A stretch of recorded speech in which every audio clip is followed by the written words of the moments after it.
It starts on an ominous night.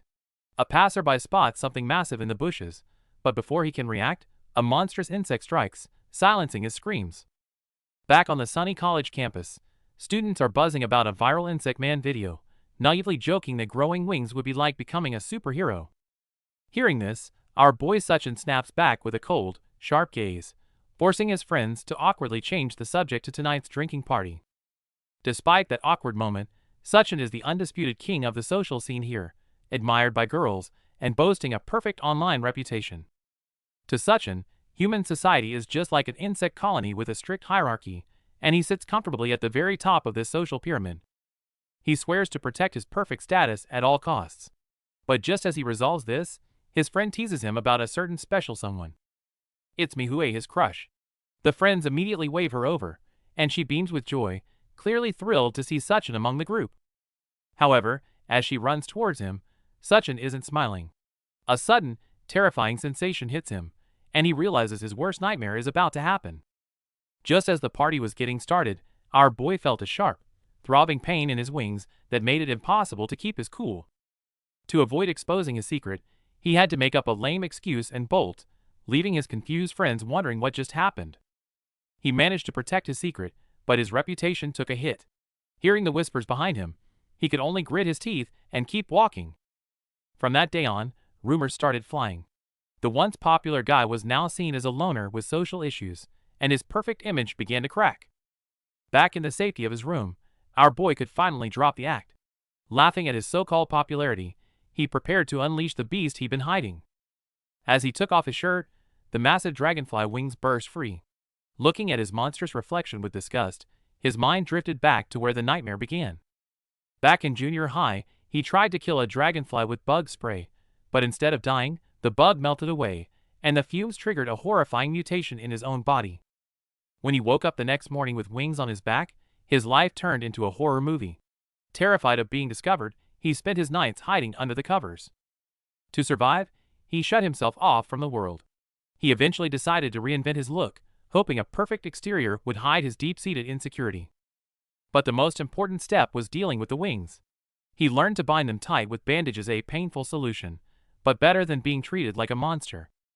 As long as he keeps those monstrous wings bound tight, our boy can fake a normal life, gaining confidence and even becoming quite the popular guy on campus. But the disguise comes with a heavy price.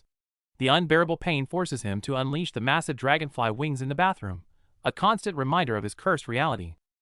Disaster strikes? Mihue walks right in through the unlocked door. Panicked, our boy jams himself behind the frame, desperate to hide his back from her view at all costs. Turns out his friends set him up, sending Mihue over with drinks.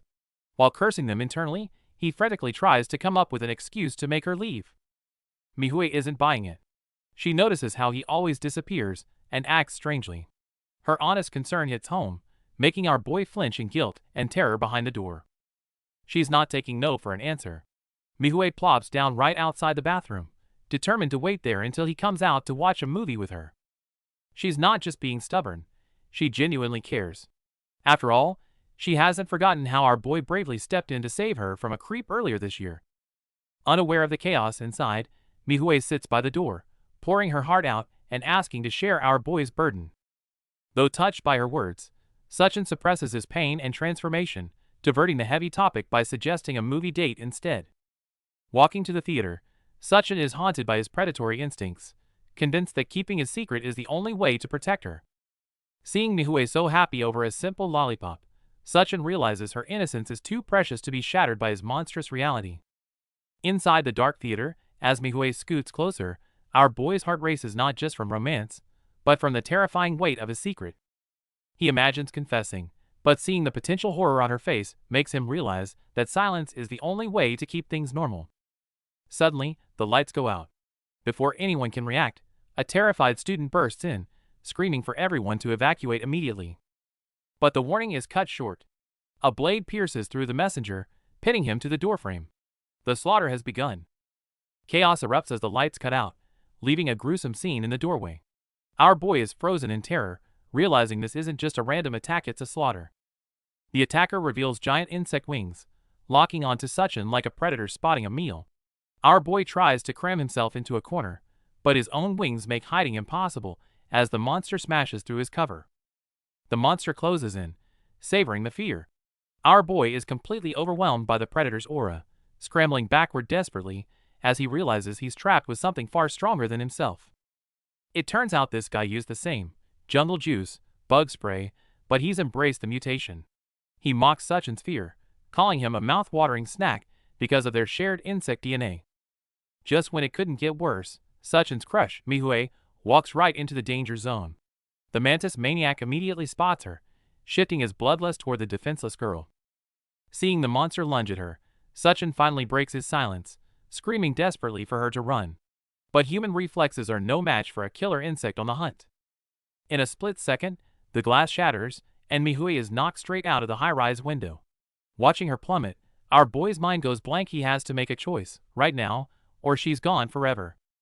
Surrounded by cameras and prying eyes, our boy is paralyzed by fear. If he reveals his wings now, the normal life he's fought so hard to protect will be destroyed in an instant. But the villain doesn't give him a choice, dropping Mihue without a second thought. As the girl he loves plummets, the crowd screams, and our boy's mind goes blank. Instinct moves faster than thought. Our boy dives headfirst, ignoring the consequences, and manages to catch the most important person in his world just moments before impact. The villain laughs maniacally above them. It was a trap all along. He's betting that even an insect human can't survive a fall from this height while carrying another person. Looking at the terrified girl in his arms and remembering her kindness, our boy grits his teeth. Since the secret is out anyway, he decides to go all in. He won't let her get hurt. He violently spreads his dragonfly wings, using their high-speed vibration to break in midair. The physical strain is agonizing, but he shields her with everything he's got. The crowd is left in absolute shock. As he flies through the city with Mihue in his arms, his secret is laid bare to the world, marking the end of his ordinary life as a college student. But he wasn't just being watched by civilians. A mysterious girl in a baseball cap witnessed his incredible power and smiles. It looks like our boy has just been scouted by a very special organization. The secret is finally out. Hovering in plain sight with Mihue in his arms, our boy realizes the crowd isn't cheering for a hero. They're terrified of the monster with dragonfly wings. There's no time to explain. Sachin instinctively blasts off, realizing that flight feels terrifyingly natural to him now, confirming the dragonfly DNA coursing through his veins. But using his powers comes at a price. The withdrawal symptoms hit him midair, and he has to fight back a monstrous craving for meat just to keep flying. They manage to crash land into safety, but the physical pain is nothing compared to the panic. Sachin knows he's messed up big time. His face and wings are now all over the internet. This isn't just about him anymore. Someone has to step in to clean up this mess, because the world absolutely cannot know that insect humans exist. Fast forward a month, and the school is buzzing. The video of the human bug has gone viral, and students are gossiping about the monster, unaware he's sitting right next to them. With the rumors spreading like wildfire, our boy spends his days hiding inside his hoodie, terrified of being recognized. This isolation starts to bring back some painful memories. Flashback to 12 years ago. Even without wings, he was still an outcast.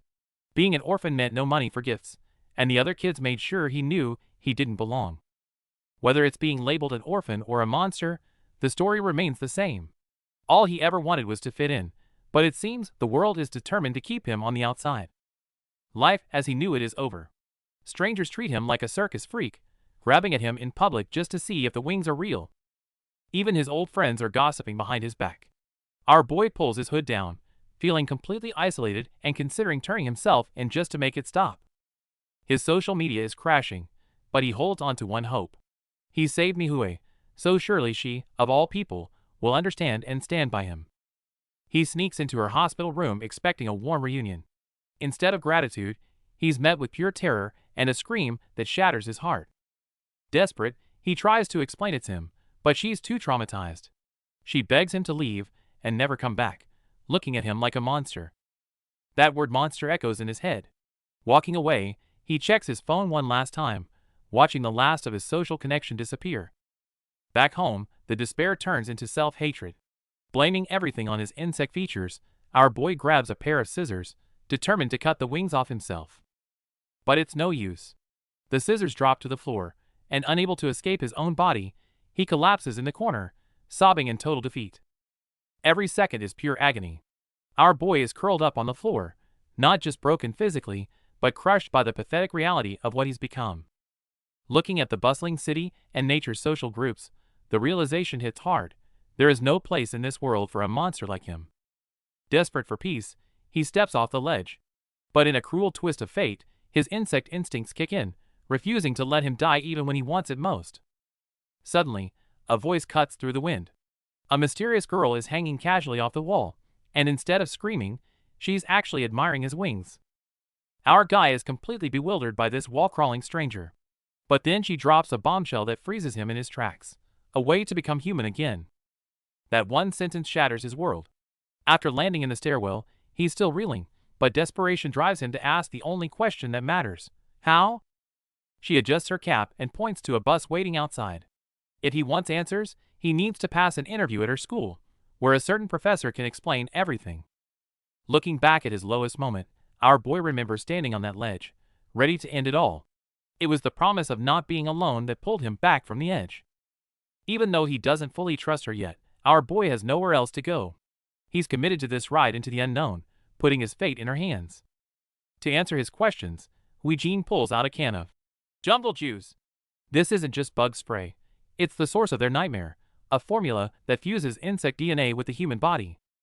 The mechanics are horrifyingly simple. Whatever bug you kill with it, you become. Whether it's mantis blades or dragonfly wings, the predator transforms into the prey. Who creates such a thing? And why is it not on the news? Our boy frantically searches online, but it's like a massive conspiracy has wiped all evidence from the face of the earth. We deleted the evidence.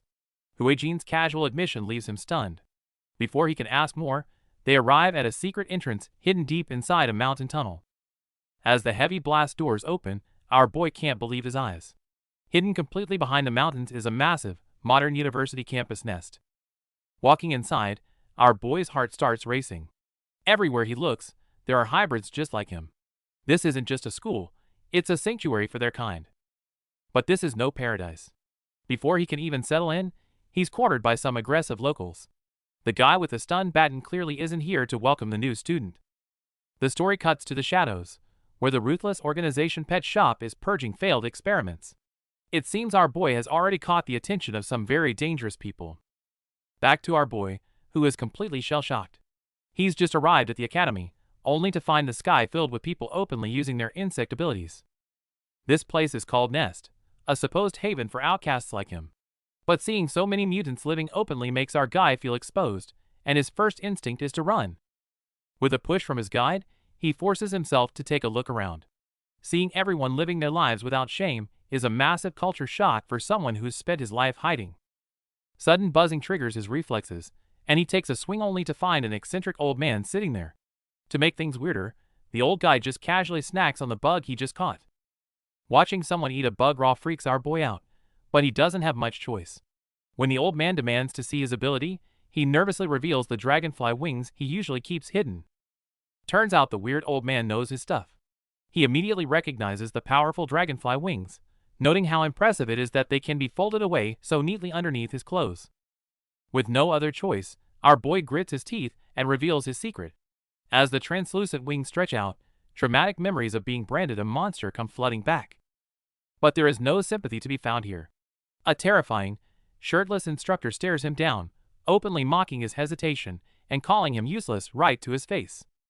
Thankfully, Eugene steers him towards a friendlier face. Professor Doheinmal welcomes him with a warm handshake, easing the tension just as our boy felt like he was about to pass out. Skipping the small talk, Professor Ma fires up a holographic display. Our boy braces for horror, but instead, he's confused to see footage of a seemingly normal graduation ceremony. But things take a weird turn fast. The top graduate in the video downs a glass of green liquid and immediately starts heaving violently, as if purging something from their body. Our boy watches in absolute shock. After the violent reaction subsides, the students' insect traits completely fall away, leaving them fully human once again. This is Cinderella. Holding up the glowing vial, the professor explains that this formula targets the insect DNA directly. It is the miracle cure our boy has been desperate for. But there is a catch. The supply is incredibly limited. If he wants the cure, he has to enroll in Nest and fight his way to become the absolute top graduate of the academy. In this school of insect humans, The cure Cinderella is only granted to the top graduate. While explaining this harsh rule, the guide teases our boy, suggesting he could just give up and live a comfortable life here instead. But our guy isn't one to back down from an academic challenge. Adjusting his glasses with newfound confidence, he declares that he can handle the coursework and demands to be transferred immediately. Cutting to the campus, it looks like a typical university at first glance, except for the insect hybrids flying overhead. But before our boy can enjoy the view, he realizes he's walked straight into every student's nightmare: registration day. Forced to pick an elective, our boy scans the list and spots Professor Ma's course. It looks professional enough, until he sees the dreaded words group assignments, instantly regretting his life choices. Even stranger, instead of the usual online click war for classes, students here have to physically run to register on campus. This primitive, chaotic method leaves our modern college boy completely baffled. Before he can even finish complaining, chaos erupts.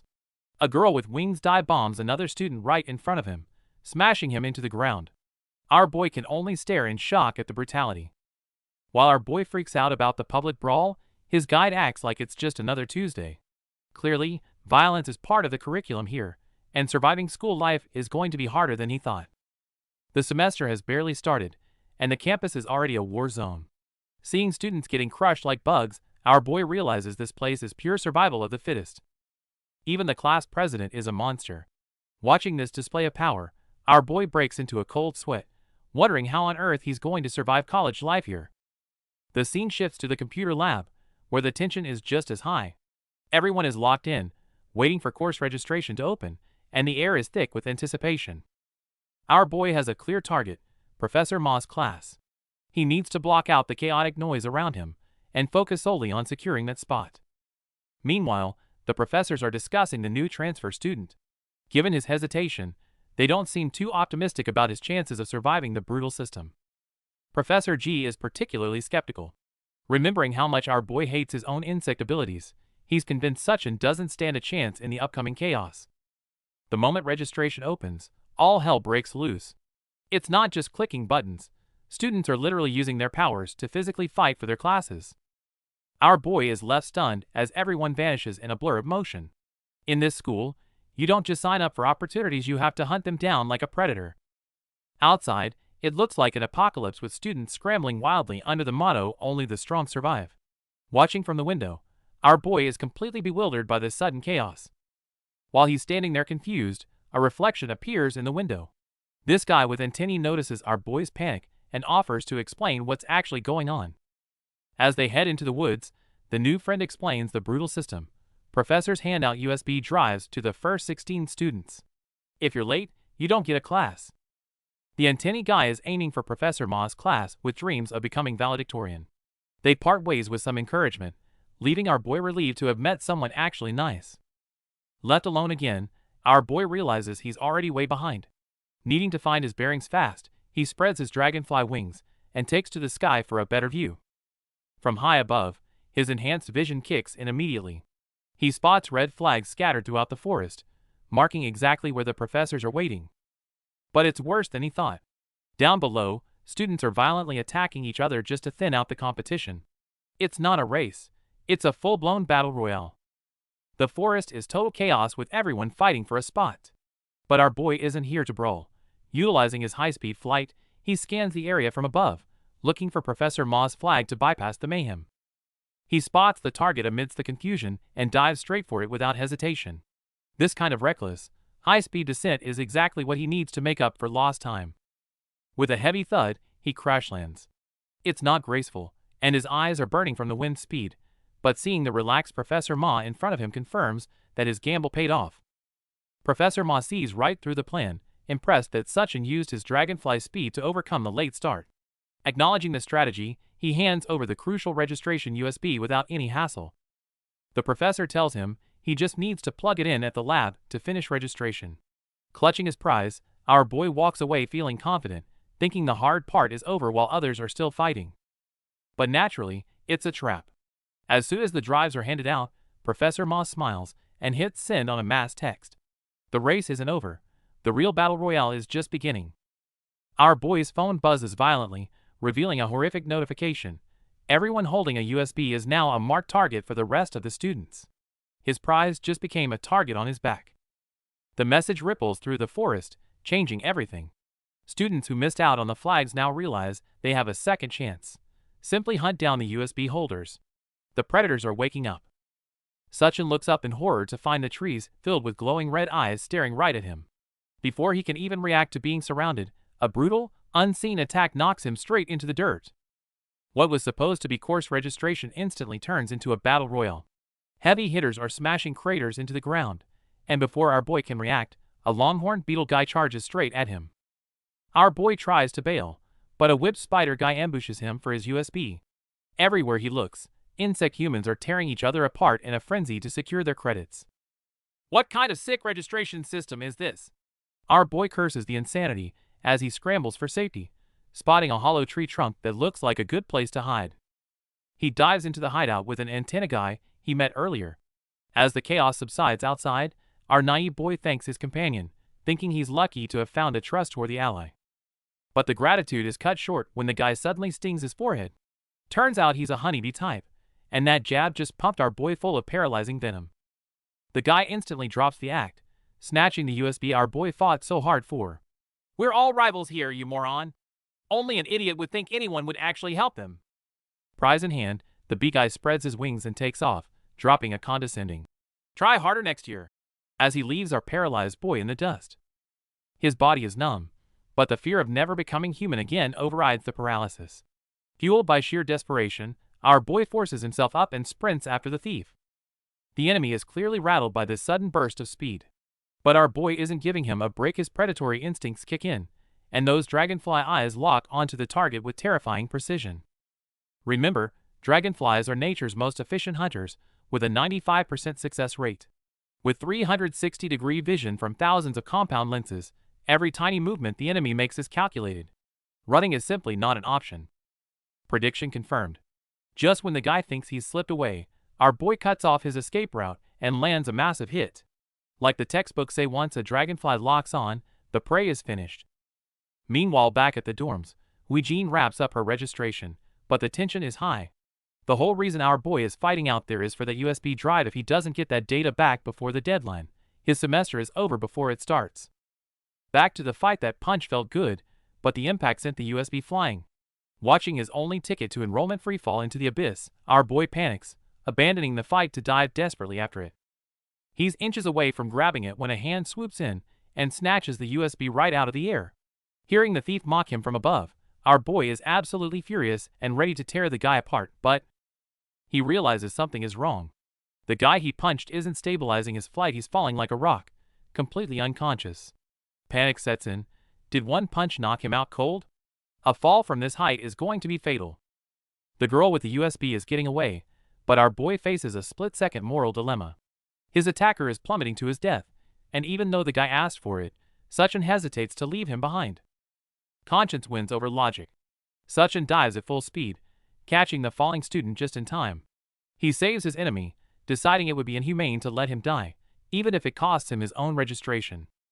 Having deposited the attacker safely on a branch, reality hits hard. The thief is long gone, he's exhausted, and his only hope now is to miraculously find another USB drive lying around somewhere. But things go from bad to worse. The venom from the earlier fight kicks in, causing his flight to fail completely. He crashes hard into the forest floor, paralyzed and wondering if he's actually going to die here. Meanwhile, the girl who stole the USB isn't having an easy time either. She's struggling to keep her composure, fighting off some kind of internal shock or panic. Just as Sachin thinks it's the end, a shadow looms over him. It's the snacking old man from the woods, looking down with pure disappointment. He orders Sachin to get up, snapping him out of his daze. The old man offers zero sympathy. He checks his watch and drops the bomb. 5 minutes left, 0 USBs remaining. He casually tells Sachin to try again next year, treating the whole situation as a done deal. Desperate, Sachin tries to justify his failure: the ambush, the theft, the poison. But the professor shuts him down cold, asking sarcastically if he expects special treatment just because his sob story is particularly pathetic. Our boy looks lost, facing the brutal reality of the jungle, while the cold voice from the monitoring drone reminds him that only strength matters here. Professor G doesn't mince words, bluntly explaining that this school is full of living weapons. If our boy wants safety, he should pack up and head to the civilian shelter. Ending his lecture, the professor tosses a paper bag at him, dismissively ordering him to recycle it, as if taking out the trash is all our boy is good for right now. As the professor walks away, our boy spirals into self-doubt. Should he have let that student fall just to secure his registration? The moment he thinks it, he feels disgusted with himself. Overwhelmed by frustration, he screams at the sky. He angrily crumples the paper bag the professor gave him, feeling like his life is just as worthless as this piece of trash.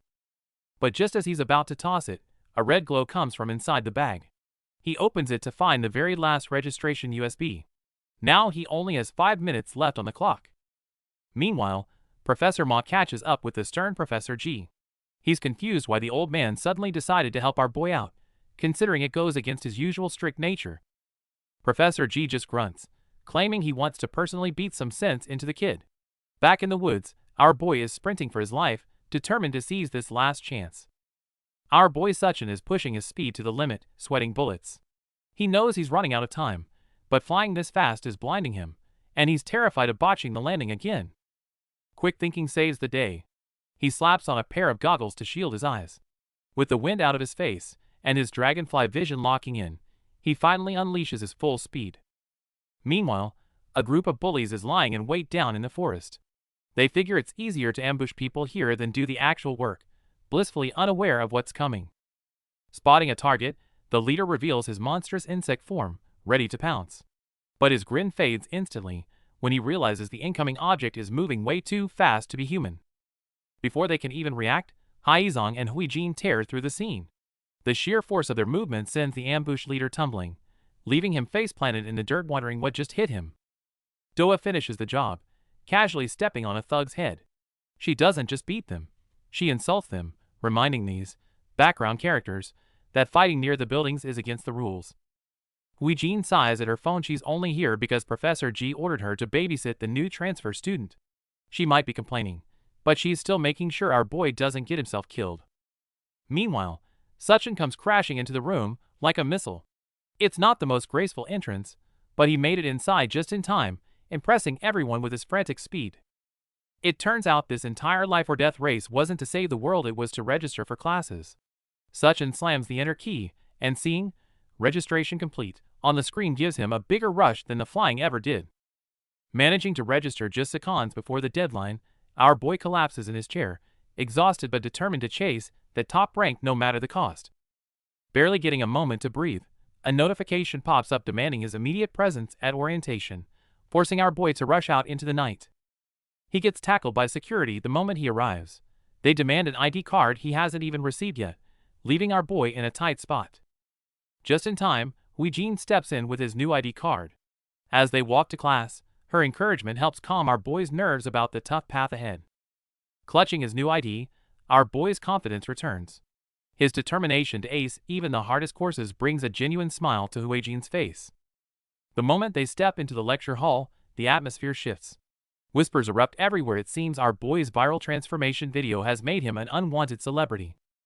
Huijin snaps him back to reality with a punch, reminding him that his fame was actually a month-long nightmare of media manipulation they had to perform to cover up his identity.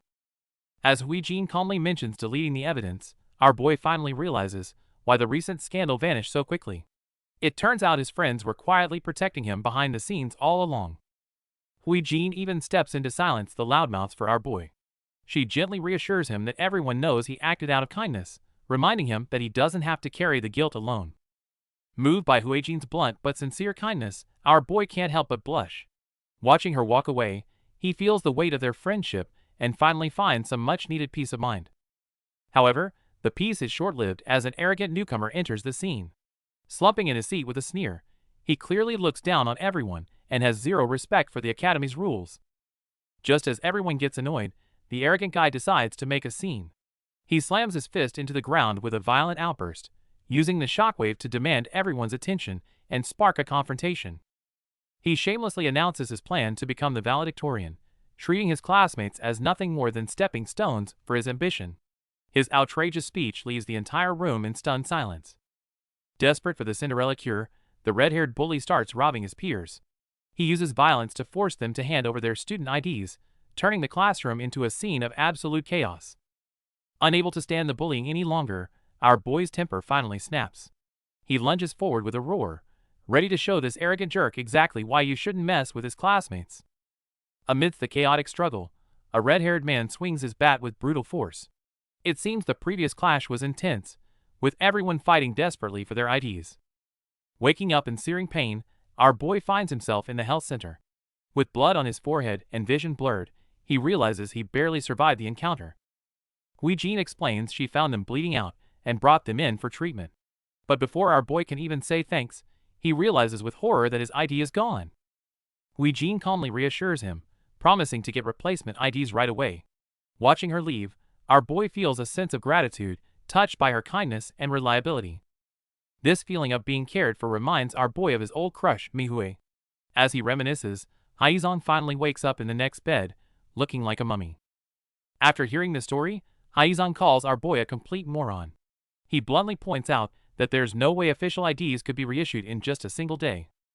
The realization hits our boy like a ton of bricks. If getting a replacement is impossible, then Hui-Jin didn't go to an office, she went after the thieves. Hui-Jin has already tracked down the enemies by the lake. Facing them alone, she gives a cold ultimatum: give the IDs back nicely, or things get ugly. In the shadows of the forest, the red-haired guy smugly destroys the IDs. It turns out this was all a trap designed to lure Hui-Jin Park right where he wanted her. Though Hui-Jin uses her superior combat skills to strike back, the enemies are prepared. Surrounded by several opponents, she finds herself in a desperate situation. The red-haired villain is as skilled as he is cunning, pushing the fight toward the lake. He mocks Hui-Jin, claiming her top rank won't save her from his ambush. Suddenly, the villain reveals his insect nature, the giant water bug. As the top predator of the aquatic world, he launches a lethal assault on Hui-Jin in the water. With a twisted expression, he admits his motive. By killing the top student here, he can take her place, and no one will ever suspect this accidental drowning. The cronies on the shore cheer for Hui-Jin's slow death, but their celebration is cut short when a massive explosion tears through the scene, changing everything. Just in time, our boy Suchin descends with his dragonfly wings flared. Enraged by his friend's treatment, he delivers a powerful, righteous punch to the villain's face. On a lake under the pouring rain, the tension is suffocating. Our boy is surrounded by a hostile crowd, their mocking words making it clear they have no intention of letting him go. Facing a swift assault, our boy instantly activates his compound vision. With his enhanced dynamic sight, the enemy's movement slowed down, giving him the chance to predict and counter. The battle reaches a fever pitch, but the enemy is no pushover. Seeing our boy sent flying by a powerful blow, Hui-Jin calls out in panic, desperate for him to keep his distance. The environment is a massive disadvantage for our boy. A giant aquatic insect monster is lurking beneath the surface, ready to drag him into a fatal underwater struggle. The villain mocks them by waving the stolen student IDs. Not wanting her friends to suffer, Hui-Jin tries to take the blame and urges the others to flee while she handles the mess. Despite Hui-Jin's pleas to leave, our boy's gaze only grows firmer. He flatly refuses to abandon his friend, bracing his injured body for another round of combat. Seeing Hui-Jin's guilt, our boy gently reminds her of the promise she once made. She was the one who told him he wouldn't be alone anymore, and now he's returning the favor. At the critical moment, reliable backup finally arrives. A familiar face grabs the enemy by the collar, signaling that the real counterattack has only just begun. Haizong Cha recovered faster than anyone expected. Using the thorny power of his katydid legs, he delivers a crushing kick that sends the enemy flying backward. As the chaos intensifies, our boy dives into the fray. His goal is clear: snatch back the stolen IDs and put an end to the enemy's little game. Facing a fierce counterattack, our boy just smirks. In this open water area, the dragonfly's superior agility makes him a ghost that the enemy can't even touch. The red-haired guy is losing it, realizing his opponent isn't flying in straight lines. Before he can track the movement, Suchin uses the water surface to boost his speed once more. If you're going to strike, make it count. Our boy combines dragonfly speed with his full body weight, executing a high-altitude dive that carries unstoppable momentum. A heavy punch lands flush on the red-haired guy's face. Even with the water trying to cushion the blow, the impact leaves him bloodied and completely dazed. With his teammates struggling, the dazed red-haired guy actually tries to talk his way out. But our boy knows he's just stalling for time, waiting for a chance to strike back. As expected, he He immediately turns his aggression toward the restrained Huijin. Seeing this, our boy's expression turns ice cold. He won't let anyone hurt his friends. Think the water gives you an advantage? Then let's take you out of it. Sachin locks his weapon around the guy's neck and drags him upward, stripping away his home field edge. In this moment, it's over. Our boy drops from the sky with overwhelming force, declaring that this turf belongs to him now, as he crushes the enemy's final defense. Our boy strikes fast, snatching back the stolen ID cards. Looking at the enemy's obsession with power, he asks a chilling question: what's the point of being human if you've lost your humanity? The crisis is over, but Huijin is still drowning in guilt. To save her feelings, our boy decides to keep their secret, heading back to the academy as if nothing happened. Back in his dorm, our boy unpacks his new nest jacket.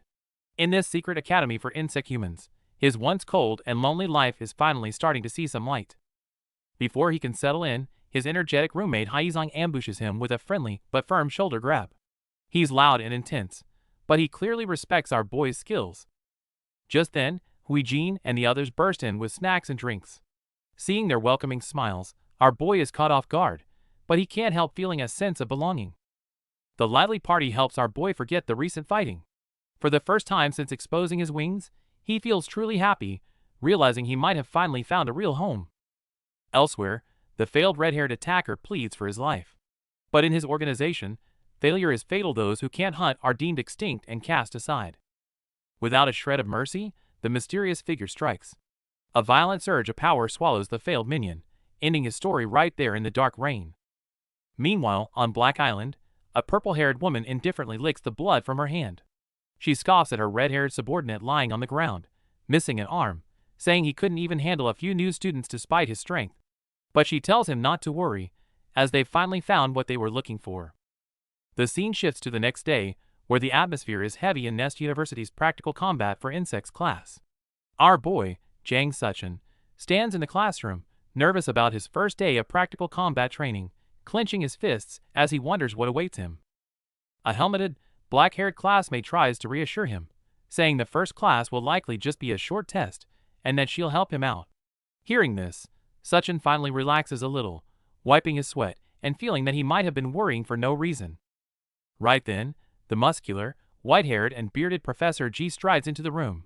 He tells the students to listen up, announcing that today's test scores will count towards their final grade, as he activates a roaring, demon-faced vibrating device. Then, he takes it a step further by starting up his chainsaw axe, its roar filling the air. He warns them in a cold tone that if they don't perform well, they could die. His announcement shocks the entire class into stunned silence, especially our guy, who breaks out in a cold sweat again. Next second, the so-called test officially begins. On the open training grounds, the professor himself transforms into a mad hunter, attacking a group of panicked students in track suits with his roaring chainsaw axe.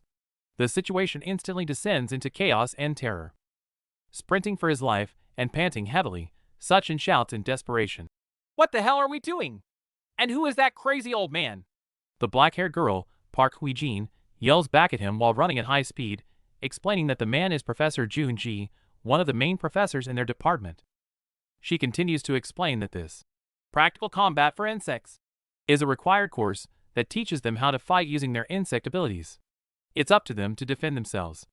Sachin recalls the praying mantis attack at the movie theater, his gaze hardening as he understands the grim necessity behind this brutal lesson. As Sachin catches his breath, the professor's cold voice rings out again. He reiterates that insect abilities are weapons, and learning to fight with control is the purpose of Nest, the only way they will survive. On this chaotic battlefield, the first lesson in survival has just begun. To prove their worth, Professor G throws the group into a brutal game of hide-and-seek. With his chainsaw axe roaring, one mistake means instant failure, leaving our boy and the others visibly shaken. As our boy sprints for his life, he questions the point of this training. Memories of his past helplessness resurface, threatening to break his focus and slow his frantic escape from the professor. Haizong is pushed to his limit, shocked by the old man's incredible speed. As the deadly attack closes in, the sheer panic on his face shows just how high the stakes are in this test. In the heat of the moment, our boy taps into his dragonfly instincts. Using his compound vision, he analyzes the chainsaw's lethal trajectory, dodging the blades with a precision that leaves the professor stunned. Professor G realizes that the boy who once hated his wings has finally grown into them. Our boy's movements are no longer clumsy. He is becoming a natural at using his insect abilities to survive. When our boy briefly loses focus, Professor G strikes. Luckily, Hui Jin reacts instantly, pinning him to the ground to shield him from the blow, reminding him that there's no time for daydreaming during a hunt. The chaos continues as the other students showcase their unique skills to evade the professor. Despite his harsh words and constant pressure, the students are proving they won't go down without a fight. Using a smoke screen for cover, the trio pushes through their exhaustion. By staying together and keeping quiet, they hope to finally outmaneuver the professor and complete this grueling survival course. Deep within the underground isolation sector, a mysterious woman stalks past fallen guards. She approaches the chained Junhyang, hinting that while the students train, a far more dangerous threat is already moving inside Nest. A black-haired woman stands before a dim cell, feigning sympathy for the creature huddled inside. She tries to use a student ID to open the door, but it's clear this facade won't work. Turns out, she had mind-controlled an unsuspecting student who was excitedly holding a stolen student ID. After some sweet talk, rewards, the student suddenly snapped out of it, confusedly wondering, how did I get here, and why did I steal the professor's security pass? He couldn't fathom what had happened to him, feeling utterly disoriented and lacking any memory of the events. Just as the student was terrified, the black-haired woman successfully opened the security door. However, what emerged from behind it was a monstrous insect human with terrifying wings and sharp teeth, exuding a beastly killing intent. You smell tasty. As both fell into terror, the black-haired woman revealed a sinister smile. She looked at the newly emerged insect human as if admiring a masterpiece, proudly stating, My, you're a true insect, just as the boss described. No sooner had she spoken than the black-haired woman unleashed her horrifying insect form, growing massive wings and pouncing on them like a predator. She commanded the monster to devour the manipulated student, while she herself ruthlessly enjoyed the feast, blood splattering everywhere in a gruesome scene. A satisfied smile played on her lips as she savored the blood, marveling, How fascinating! Even as insects, their blood still runs red. Above the city, birds circle. Yet, even in broad daylight, dark experiments and hunts never cease. For the pet shop, the blood of insect humans is their most captivating experimental material. The scene shifts, and our boy and his partners are utterly breathless, having run for over an hour in the forest. Facing this bizarre test, everyone complained relentlessly, lamenting their aching bodies. On the other side, Professor G was far from gentle. Wielding his massive axe, he dragged and caught other students like prey. Our boy watched his classmates being mercilessly thrown by the professor, a dark premonition rising within him. This wasn't a college course, it was a hellish boot camp. Our boy squatted on the ground, steam practically rising from his head, cursing himself for missing Professor Ma's class. His partner encouraged him to hang in there for just one more hour until the class ended. In the dim forest, students are whispering about Professor G's brutal teaching style. Their complaints are cut short as a terrifying presence approaches, forcing them to hide and hold their breath. A student sprains her ankle while fleeing, and her peers beg for help. But Professor G remains cold, stating that in reality, you either run for your life or you die where you stand. The professor doesn't stop at threats. He swings his massive axe directly at the terrified students. With a deafening roar, the blade crashes down, sending the group into a total panic. Seeing things go too far, our boy finally steps in, shouting for the professor to stop this madness. To him, this is just a training session, and the instructor has clearly crossed the line. The professor counters with his saw axe, warning that in a real battle against predators, such naive complaints only lead to death. Survival is the only rule that matters. To save his classmates' futures, our boy takes the burden upon himself. He strikes a deal. If he can land a single hit on the professor within an hour, everyone passes. The stakes couldn't be higher. The professor warns our boy to focus on his own survival. Meanwhile, an uninvited guest lurks in the shadows, catching the scent of the dragonfly and closing in with a sinister grin. This mysterious figure is clearly hunting our boy, his eyes wild with predatory hunger as he drools in anticipation. The training isn't over, but real danger has already arrived. To save his friends from expulsion, our boy gives it everything he's got. He only needs to land one hit on Professor G for everyone to pass, and he's charging and thinking it'll be a piece of cake. Reality hits hard when his full-force punch misses by a mile. Professor G doesn't hold back, mocking our boy's sluggish movements as if he's dancing, telling him he couldn't even catch a bug at this rate. Watching our boy struggle, the teammates are on edge, fearing they're about to be kicked out. However, some notice that the fire in his eyes hasn't faded yet. There's still one more chance. Suddenly, our boy unconsciously triggers his compound vision, locking onto the professor like a predator. But before he can act, the professor vanishes and slams him into the dirt with terrifying speed. The teammates are horrified by the impact as our boy lies trembling on the ground. Facing the professor's overwhelming pressure, he realizes the gap in their power is more like a vast, hopeless abyss. The professor finally reveals he's also an insect human. Because his body can no longer handle the side effects at his age, he relies on weapons. That eerie mark on his palm suggests a hidden, darker power. With the roar of his chainsaw, Professor G points out that our boy theoretically has the potential to win. The issue isn't a lack of strength, but that he hasn't learned to fight like a true insect human yet. Mid-sentence, the professor tosses something at him, sending our boy into a frantic panic until he realizes it's just a dragonfly figurine. This sudden test leaves him completely stunned and vibrating with fear. Professor G delivers a stern lecture, warning that hating one's own insect nature limits their potential. He emphasizes that understanding biological traits is the only way to truly master their powers. Staring at the dragonfly, our boy struggles with his self-loathing. He's always viewed his transformation as becoming a monster, but the professor's words force him to face the reality he's been avoiding. Suddenly, a chilling round of applause breaks the silence. Professor G's expression shifts from stern to defensive, sensing a powerful and dangerous presence that has managed to sneak up on them. A mysterious woman with purple hair appears, mockingly praising Professor G's teaching methods. Her unexpected arrival instantly sends a wave of dread through the students as the atmosphere turns icy. Without warning, the woman strikes with brutal force, sending a classmate flying. The sudden violence leaves our boy paralyzed with shock, as the situation escalates faster than anyone can react. As a comrade rushes in to counterattack, they find the woman's movements are not just fast, but lethal. One clash is all it takes for poison to set in, leaving the attacker stunned and helpless. A wicked blade tears through the air as the woman gleefully restrains her victim. Her words are chillingly tender as she describes the students as mere snacks, revealing her monstrous nature. Watching the horror unfold, our boy is torn between panic and rage. Hearing her casually mention feeding a student to someone else, he realizes they are facing a predator of unparalleled cruelty. Professor G suddenly collapses in a pool of blood. The brutal sight instantly drags our boy back to a past trauma, filling him with that same familiar sense of helplessness. Shadows of the past loom as a terrifying beast reappears.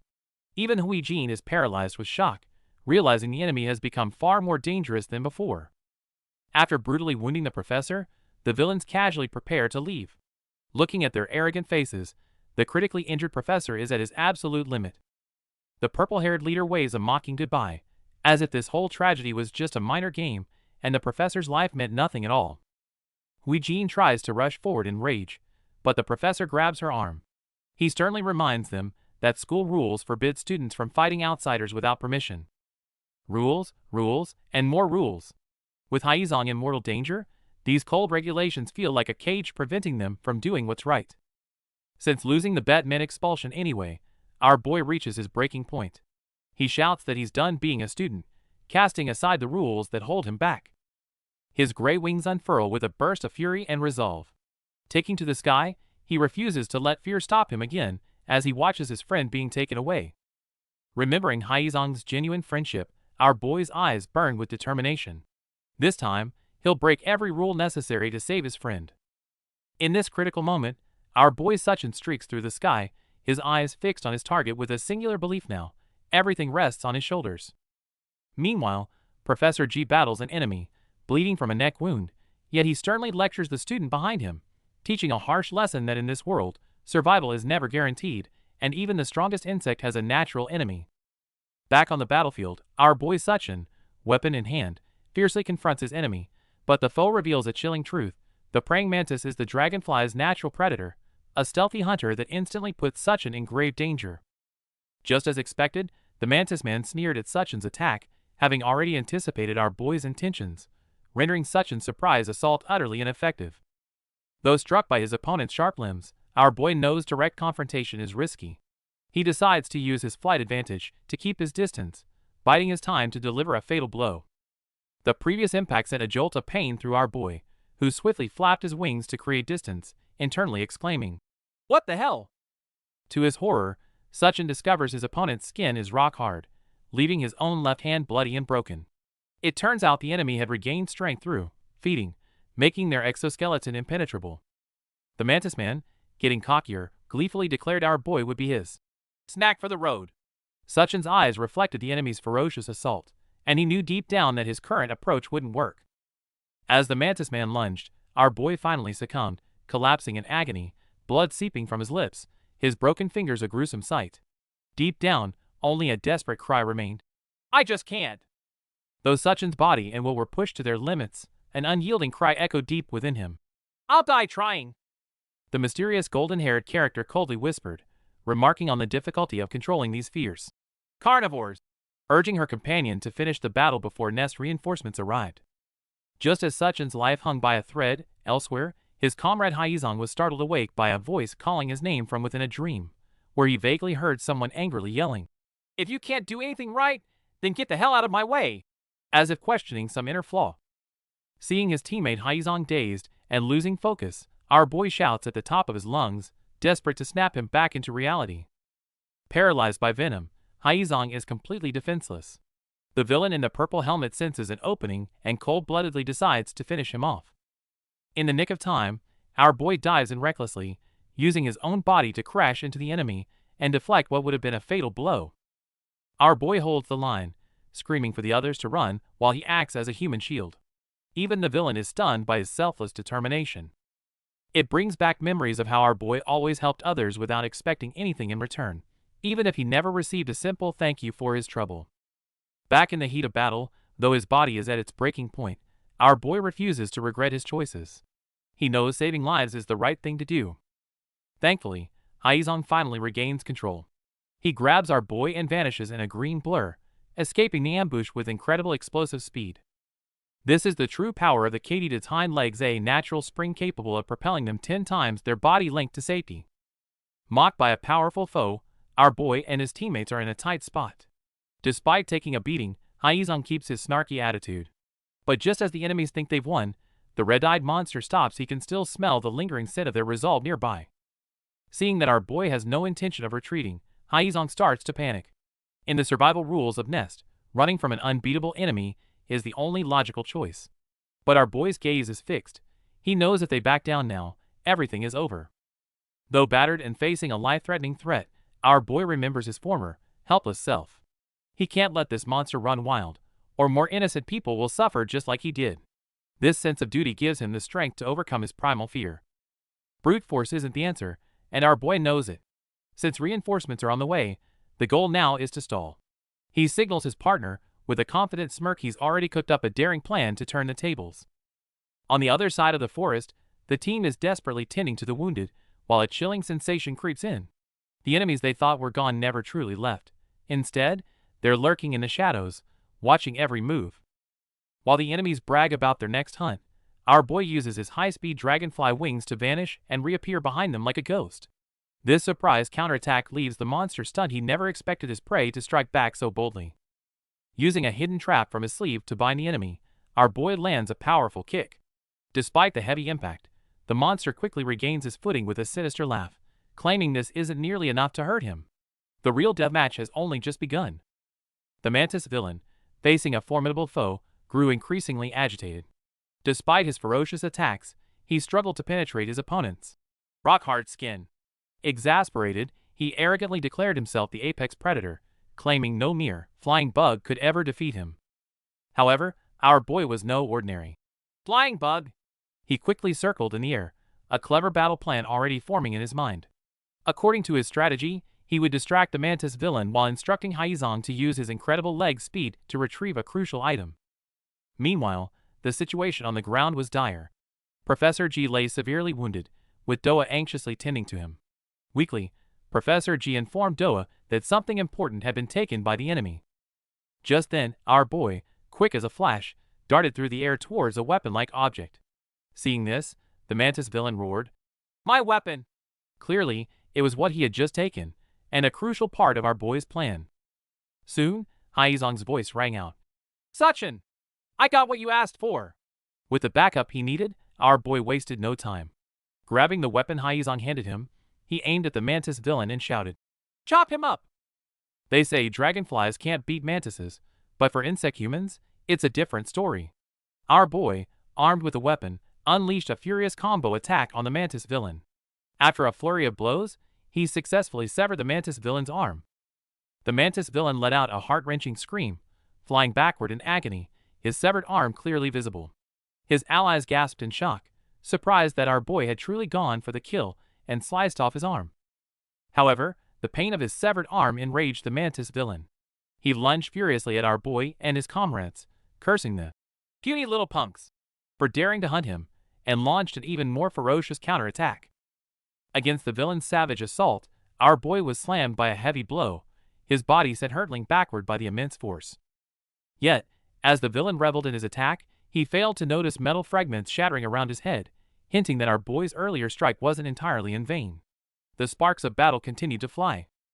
The tide of battle takes a turn for the worse as our boy's chainsaw is smashed to pieces.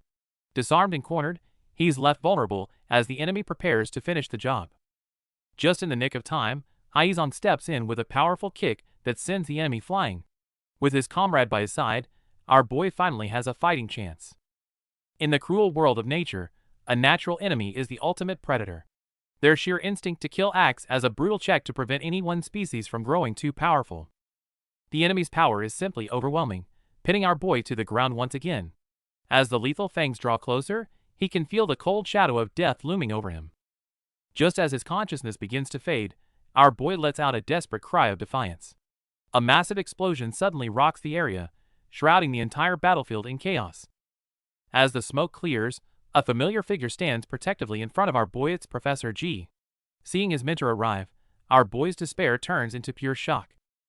It turns out Professor G received emergency treatment and immediately tracked their footprints here. As long as he's breathing, he won't let his students die on his watch. Far from being intimidated, the enemy seems even more thrilled by the arrival of a stronger foe. He charges forward in a bloodthirsty frenzy, and the real life and death struggle begins. With a deafening roar, the professor unleashes the ultimate defense, the bombardier beetle's explosive mechanism. The massive shockwave sweeps the field, sending our boy flying before he can even react. As the smoke clears, the professor looks at our boy with a stern gaze. He reveals the truth. This is the complex, the true, raw power hidden within them that defines their existence. But this power comes with a price. Our boy is shocked to see the professor's hands trembling violently, covered in deep red scars, permanent damage from overusing his insect instincts. The professor warns that if he fails to master this power before losing control, it will consume him. Looking at that grim expression, our boy realizes his time to grow stronger is running out. The brutal battle finally ends, and we shift to the infirmary. Our boy and Hyezong manage to survive, but they're now wrapped up like mummies, stuck staring at the ceiling in misery. Despite surviving, the escaped enemies weigh heavily on our boy's mind. Even bedridden, he spends his time studying dragonfly traits on a tablet, desperate to unlock his own hidden potential. Late at night, the quiet ward is filled only with the sound of breathing as our boy finally sleeps. But in the shadows, a hostile gaze lingers, and the air grows thick with a sudden sense of danger. In the moonlit forest, a pink-haired girl runs for her life, only to be stopped by a mysterious woman with a chilling smile. As a giant beetle looms overhead, a darker conspiracy begins to unfold. A purple-haired character whispers manipulatively to a pink-haired youth, speaking of hypocrites and cage monsters, hinting at some dark truth. But suddenly, her hand violently grips the throat of another brown-haired character. Just as the brown-haired character's life hung in the balance, a golden figure flashed out with a powerful kick, sending the purple-haired character flying. Yet, even after being struck, her hand remained clamped around the throat, as intense impacts and explosions erupted. As if anticipating everything, the purple-haired character stands in the night forest, dismissively, shushing an unseen opponent. She reveals her intentional oversight of a stinger in his neck, exposing a long-planned scheme. The scene shifts to Professor G, his fist clenched around a black, carapace-like object, his body radiating fiery light. He roars, vowing to protect his students at all costs and crush the purple-haired characters. Wretched scheme. Confronted by Professor G's fury, the purple-haired character merely sneers, touching her lips with a finger. In a taunting tone, she reveals her name Gayan-sin, the very traitor Professor G is determined to bring back to Nest. Meanwhile, our boy Suchin, bruised, leans anxiously against a tree. He recalls following Haizong out of worry over his sleepwalking, now utterly bewildered by the strange events unfolding before him. Professor G, also injured, crouches down, his sharp gaze fixed on the student lying on the ground, demanding to know what exactly is happening. He looks back at Gayan, his eyes filled with complex emotions, reflecting on the full 5 years that have passed since she left the academy. Our boy Suchin watches Gayan in shock, realizing this evil woman was once a Nest student. Gayan, with a scornful smirk, dismisses Professor G's greeting, provocatively stating he didn't come for small talk. Faced with Gayan's provocation, Professor G's patience finally snaps. He irritably rubs the back of his head, roaring that if that's the case, then, "Let's get right to it!" No sooner had he spoken, a violent explosion ripped between them, the immense shockwave sending both Professor G and Gayan flying. Professor G charges forward through the flames, determined to drag Gayan back to the academy. Yet, Gayan, like a phantom, easily dodges the assault, a mocking smirk playing on her lips, as if she had already foreseen his every move. The purple-haired woman before them was Gayan-sin, the treacherous mole from the evil organization responsible for killing Nest employees and students. Facing Professor G's furious assault, she showed no fear, counterattacking with a brazen explosion that sent him flying, then mockingly laughing at his predicament. But Professor G wasn't finished. Roaring, "I'm just getting started," he gathered his energy and launched another fierce assault on Gayan-sin. The powerful impact sent her flying, and she barely managed to regain her footing, sliding back with remarkable agility. Just as the two were locked in a fierce battle, Professor Ma arrived, halting the fight with a firm enough. He warned Gayan-sin that Nest security would arrive any minute, urging her to cease her futile resistance. Professor G informed Professor Ma that Gayan-sin had a boss behind her. To catch the real mastermind, it would be wiser to let her go for now and track her later, especially since Gayan-sin had already caused too many casualties today. Gayan-sin vanished with her sinister warning, and Nest's operatives finally arrived, beginning to contain the fires caused by Professor G's battle. Professor Ma, meanwhile, checked on Professor G with concern. Seeing Professor G's injured right arm, Professor Ma couldn't help but scold him for coming alone while hurt. Professor G lowered his head in apology. Professor Ma decided they should leave the rest to the arriving operatives and return to campus. However, before leaving, Professor Ma shifted the topic, meaningfully suggesting that Professor G should perhaps have a good talk with his current student, Suchin Jang. Then, he helped the injured and staggering Professor G away from the scene. With the immediate danger past, our boy watches his injured teammate being supported, his wings trembling slightly from exhaustion and a heavy heart. At that moment, Professor G reveals a shocking secret: that dangerous woman, Gayan-sin, was once his student, and she's returned to destroy Nest. Professor G tries to use this secret as a bargaining chip, but our boy isn't intimidated. Instead, he firmly asks the professor to teach him how to master his combat instincts. Reflecting on his helplessness, our boy refuses to stand by while his friends are taken. To grow stronger, he decides to face his fear of being a bug head-on. Seeing the fire in the kid's eyes, Professor G smiles in approval. Since he has the resolve, the deal is struck, and the real training is about to begin. A few days later, Nest returns to its usual routine. The cafeteria is buzzing with students chatting over meals, as if the recent life or death crisis was just a dream. Though life goes on, research into insect humans never stops. Some students even participate in lab experiments to uncover the deeper powers within their genes. While enjoying lunch, our boy suddenly gets curious about Hui-Jin. Despite seeing her antennae all the time, he realizes he still doesn't know what her actual insect type is. The atmosphere is tense as the group discusses abilities similar to a praying mantis. Our boy listens intently, clearly feeling the pressure of the raw power being described. Suddenly, a familiar sound breaks the silence as Hui-Jin makes her cool return. The squad gathers in the dining hall, enjoying a meal, and some much-needed camaraderie amidst the banter. The conversation shifts to the upcoming group assignments. It's not just training. They might face real combat against dangerous insect humans. Our boy grips his drink, his expression turning serious. Thinking back to Professor G's harsh training, our boy realizes this mission is the perfect opportunity to test his growth and see just how much his insect instincts have evolved. The official group list is a dream come true for our boy. He's teamed up with Hui-Jin, Doa, and Haizong. This powerhouse lineup has him feeling incredibly confident about their chances. Relieved to be with such reliable teammates, our boy relaxes with a drink. They share a lighthearted moment over coffee orders, a precious bit of peace before the upcoming storm. But the peace is short-lived. A few days later, amidst a violent thunderstorm, a staff member rushes into the gym to deliver an urgent, alarming report to Professor Ma. The tablet shows Group A's progress, but the news is devastating. One of their members died during the move. The shock of this sudden casualty leaves everyone completely stunned. Despite the grim news from afar, classes at Nest continue. The professor officially announces the start of their first off-campus assignment. The real test has finally begun for everyone. Our boy stares in shock at the spray can before him. This is jungle juice, the very pesticide that turned them all into insect humans with just a single spray. Despite the lack of marketing, this stuff was a hit with hikers. Its origins remain a mystery though, as the distributor went bankrupt, leaving the trail cold in Gangwon province. It turns out the damage was contained within one province, which explains the secrecy. The professor explains that this spray is essential for mass-producing their cure, Cinderella. The mission is set. Find a single bottle of jungle juice in Gangwon for an automatic A+.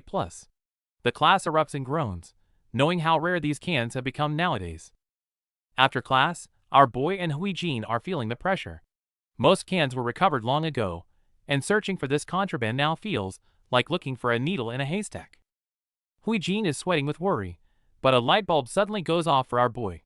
He grabs her arm and starts running, remembering he might have hidden some cans back in middle school. If they find it, their grades are safe. Our boy leads Huijin to his old apartment, confident that if the stash is still there, they'll be at the top of the class. But as he swings the door open with a grin, his smile vanishes. The apartment is completely trashed, and it's clear they aren't the only ones looking for this treasure. Our boy is in a total panic, frantically tearing through drawers for his bug spray, but it's nowhere to be found. This was his best shot at getting the cure, and the realization that it's gone has him completely spiraling. Huijin tries to calm him down, but she acts strangely when our guy suggests checking her place. She quickly brushes it off, insisting they search the rest of the city instead. Distracted by his loss, he doesn't notice her odd behavior. The two spend hours scouring the city, checking every store and searching online, but they come up empty-handed. Slumping onto a bench with some drinks, our boy realizes that finding the cure is going to be much harder than he hoped. While they rest, Huijin suddenly drops a heavy question. Why is he so desperate to get rid of his wings? Is it all for that girl Mihue? The question catches our boy completely off guard, making him do a literal spit take. After nearly choking on his drink, our boy admits the truth. It's not just about a girl. He's desperate to be normal again. He misses his old life, and the simple freedom of not being treated like a monster in hiding. There's a hint of sadness in his eyes, as he recalls Mihue's fear. He doesn't blame her for calling him a monster after all. He knows how terrifying a human bug can look to a regular person. Despite the gloom, our boy takes a moment to sincerely thank Huijin. Looking back on the day they met on that rooftop, he knows that without her, his life would have ended. In this harsh new reality, their bond is only getting stronger. On a sun-drenched bench, our boy is having a rare heart-to-heart. He sincerely thanks his friend for giving him hope, a direct confession that leaves even the toughest ally blushing in the sweet atmosphere. The two reminisce about their normal lives before everything changed. Despite being a top student at Nest, our boy still yearns for his past self, a shared sentiment that subtly strengthens their bond. The peaceful moment is short-lived, as a sudden ringtone cuts through the air. On the other end, Haizong's voice is practically trembling with excitement. It sounds like he's stumbled upon a massive jackpot. Haizong discovered an old warehouse filled with leftover inventory from the Natural Life Company. If it's true, it means they could produce hundreds of Cinderellas. Our boy can hardly believe his ears. However, Huijin immediately senses something is off. How could they stumble upon resources that even Nest couldn't track down? This lucky break is starting to look like a deadly, calculated trap. Determined to check on their friends, our boy rushes Huijin to the scene. The abandoned building looms like a sleeping beast in the night, full of unknown danger, but they have no choice but to push forward. The warehouse interior is cold and eerie, blanketed in thick dust. As they search, a tipped-over box reveals its dark contents, specialized toxins meant for hunting insect humans. The truth here might be crueler than they imagined. Our boy thought he finally found the serum, but it was nothing more than a deadly trap. In a flash, Huijin is struck down right before his eyes, leaving him paralyzed with shock as her blood spills across the floor. Seeing his friend lying in a pool of blood, our guy's shock turns into pure cold rage. The villain mocks him, claiming he's finally found the prey he's been looking for, which only adds fuel to the fire burning in our boy's eyes. Consumed by fury, our boy spreads his wings and dives like a bolt of green lightning. Logic is gone. His only instinct now is to use every ounce of his power to tear this monster apart. In the middle of the chaos, memories of loss flood back to him. You never get used to saying goodbye, especially like this. Seeing the vibrant Huijin so still, our boy feels the crushing weight of failing to protect someone he cares about. Against this earwig-type monster with massive pincers, our boy's desperate assault is met with mockery. The villain warns him that he's just rushing to his death, closing in with those terrifying blades to finish him off. Shouting a curse, our boy throws a desperate punch, only to be met by an overwhelming counterforce. With a massive explosion of impact, he is sent flying backward, crashing violently under the villain's brute strength. Our boy managed to land a solid hit on the jaw, but the gap in power is devastating. The villain barely flinches, offering nothing but a mocking grin. To him, our boy's best effort was just a pathetic attempt. Facing an immovable monster, our boy is left in stunned silence. The villain's sneer of "nice try, kid" is the ultimate insult, as true despair begins to swallow him whole in this dark, enclosed space. A mysterious figure struggles painfully under the attack of a giant insect, his bleeding hands and sweaty brow revealing extreme agony. Yet, he exclaims, the opponent's skin is rock hard, wondering if this is the true power of an exoskeleton. Our boy was brutally slammed against the wall. As he struggled to his knees, his arrogant opponent crushed his supplies, scoffing that he was completely out of his league. The gigantic pincer-limbed creature followed with a fierce assault. Though thrown back, our boy's gaze remained firm, roaring defiantly, "You might be out of my league." Our boy was struck again, spitting blood. A mysterious female observer watched with an amused smirk, seemingly telling someone, "See? Good thing you came with me, wasn't it?" Despite his injuries, our boy roared and charged forward, unleashing a fierce punch. His fist, glowing with pink electricity, slammed into the giant insect's limb, vowing to destroy his enemy. The punch struck the villain's head, erupting in sparks. Yet, the purplish-gray-skinned villain merely curled a strange smile, nonchalantly admitting, "I have to admit, that one did sting a little." The villain finished nonchalantly, leaving our boy stunned. Looking at his bloodied fist, he thought in disbelief, "Damn, did that really do no damage at all?" Since his full-power strike was useless, the situation worsened. The villain remained calm, directing the gigantic insect creature to unleash another fierce sweep, heading straight for our boy. Facing the deadly assault, our boy unleashed astonishing strength, gripping the giant insect's limb tightly, his eyes filled with desperate determination. This might do the trick. However, no miracle occurred. He was thrown back again, crashing heavily. Worse still, our boy discovered his wings were cracking and completely unable to move. What? Why now, all of a sudden? Our boy cried out in his mind, struggling to flap his wings. But the villain sneered, "Don't tell me you're done already?" The battle is heating up as our boy's ally gets blasted backward by a massive arthropod limb. Sparks fly everywhere as he's sent tumbling through the air, showing just how brutal the enemy's strength is. Our boy watches in disbelief as Huijin charges forward despite her severe abdominal wound. Even the villain is caught off guard, wondering how she could possibly be back on her feet so quickly after such a devastating hit. Despite the heavy bleeding, Huijin refuses to back down. While our boy shouts for her to be careful, she remains eerily calm, mentioning her personal complex as a sharp, determined glint flashes in her red eyes. Suddenly, the giant insect swings its massive tail, colliding head-on with Huijin again. The sheer force of the impact sends our boy flying backward, as the scene is engulfed in a chaotic storm of energy and debris. Even after taking multiple hits from those whip-like limbs, Huijin keeps her eyes locked on the enemy with a defiant smirk. She's determined to show them exactly what she's made of, displaying a level of resilience that's honestly terrifying. As the battle reaches a fever pitch, a bloodied Huijin readies herself for a final stand. The screen then transitions to the title, signaling a shift back in time to reveal the hidden past of this resilient warrior. We flash back to Huijin's high school days at 17. Even back then, she carried a cold demeanor, while petty classmates whispered behind her back, mockingly calling her a roach because of her humble living situation. Huijin endures the constant mockery of classmates who snap photos and mask their cruelty with fake pity. she knows all too well that cheap sympathy is the ultimate insult, leaving her with no choice but to toughen up and face the world alone. On the phone screen, a girl with sharp eyes seems to be explaining something, then the scene shifts to a confident guy. He casually takes over, articulating a cold logic about how pity turns into prejudice, ultimately breeding disgust. As soon as the words fell, a black-haired boy fiercely lifted his leg and kicked another boy in school uniform flying, accompanied by the shocked cries of onlookers. However, the aggressor didn't care at all, disdainfully stating he had a habit of stomping out pests.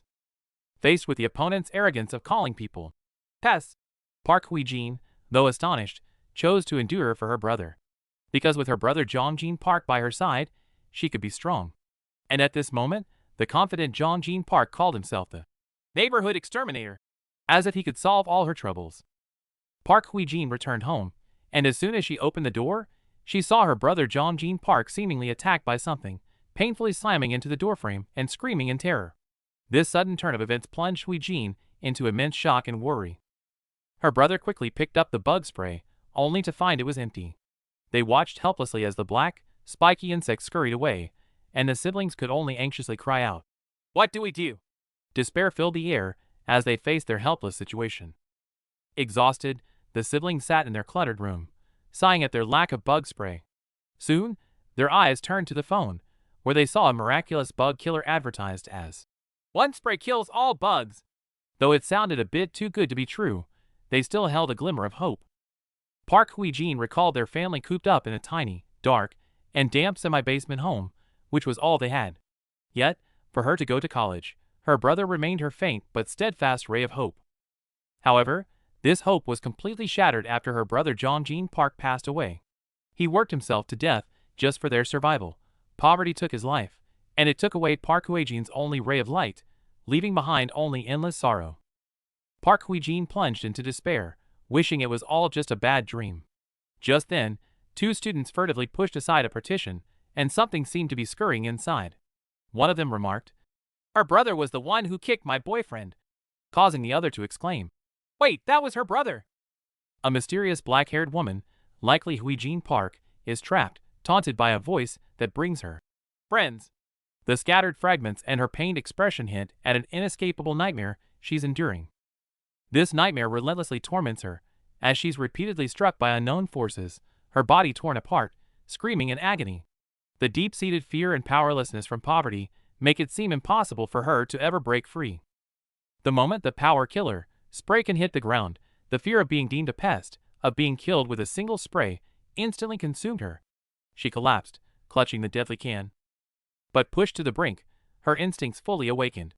Her desperate gaze was instantly replaced by fury, as she erupted with incredible power, charging at the threat with blood-red eyes, like a cornered beast. The shocking blow caught her opponent completely off guard. The man was violently thrown back, realizing with a jolt that this seemingly fragile girl possessed terrifying strength, far beyond his ability to contend with. The man was aghast, disbelief etched on his face. That last blow should have been fatal, yet the girl, despite such severe injuries, was now getting back up as if nothing had happened. Lying defeated moments ago, her bloodied hand now tremblingly rose. Such a deep wound, yet it healed instantly. The man was utterly stunned, watching the scene unfold with disbelief. Just then, our boy Suchin arrived.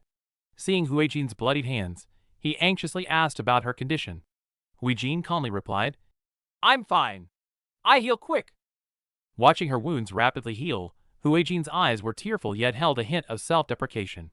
Perhaps this quick healing ability was more like an inescapable cockroach fate for her. The battlefield is reaching a fever pitch. Pinched by a massive insect limb, the enemy sneers with malice, hurling insults and calling Hwi-jin a stinking cockroach. Fueled by the hateful slurs, Hwi-jin snaps. Her relentless assault is so overwhelming that even our boy can only watch in shock, feeling the suffocating pressure of her rage. Our boy is struggling to find his footing amidst the chaos. Meanwhile, the villain grows desperate. Hwi-jin is moving far too fast for him to land even a single clean blow. Backed into a corner and suspended in midair, the enemy desperately hunts for an opening. In a flash, massive insect limbs sweep across the warehouse, turning it into a deadly arena. With a series of heavy impacts, Hwi-jin stands firm, her hands stained with blood but her eyes cold. Just as victory seemed certain, the enemy lets out a bone-chilling sneer. Disaster strikes? A calculated blow shatters their defense. Our boy watches in horror as Huijin collapses into a pool of blood, while the villain arrogantly declares her end. But at the height of the villain's triumph, a strange green current erupts. A blinding flash consumes the room. Is this a desperate counterattack, or has a far greater disaster just arrived? The battle intensified, and a fighter, likely our boy, suddenly unleashed dazzling green wings from his back. Meanwhile, the masked monster coldly mused about the transformation triggered after killing the roach girl, wondering if it meant there were other ways to evolve besides beating. Excited by this unconventional evolution, the masked monster roared and lunged at his prey, eager to personally discover what kind of evolution consuming different prey would bring. No sooner had he spoken than he charged forward, landing a devastating blow on our boy. A fierce shockwave erupted instantly, blurring everything around them. Despite the searing pain in his neck, our boy fiercely retaliated, pushing his opponent back with a powerful counterattack. The masked monster slumped to the ground in pain, his massive insected structure emerging from his back. He thought the blow should have incapacitated his opponent. Yet, his own distorted face and continuously mutating body hinted that things were not so simple. Just as the masked monster thought victory was assured, our boy charged again, his weapon glowing with a vibrant green light. The masked monster struggled in agony, realizing that these creatures, transformed by jungle Jews, still retained their full intellect and reason. Facing our boy's fierce assault, the masked monster stomped his foot, his eyes gleaming with savagery. "Kill or be killed," he snarled, even observing that our boy, driven by his powerful instincts, seemed to be slowly losing his humanity. The chilling declaration made our boy tremble internally, but he had no time to ponder. The masked monster attacked again from above, his massive insected tail whizzing through the air as our boy narrowly dodged the assault.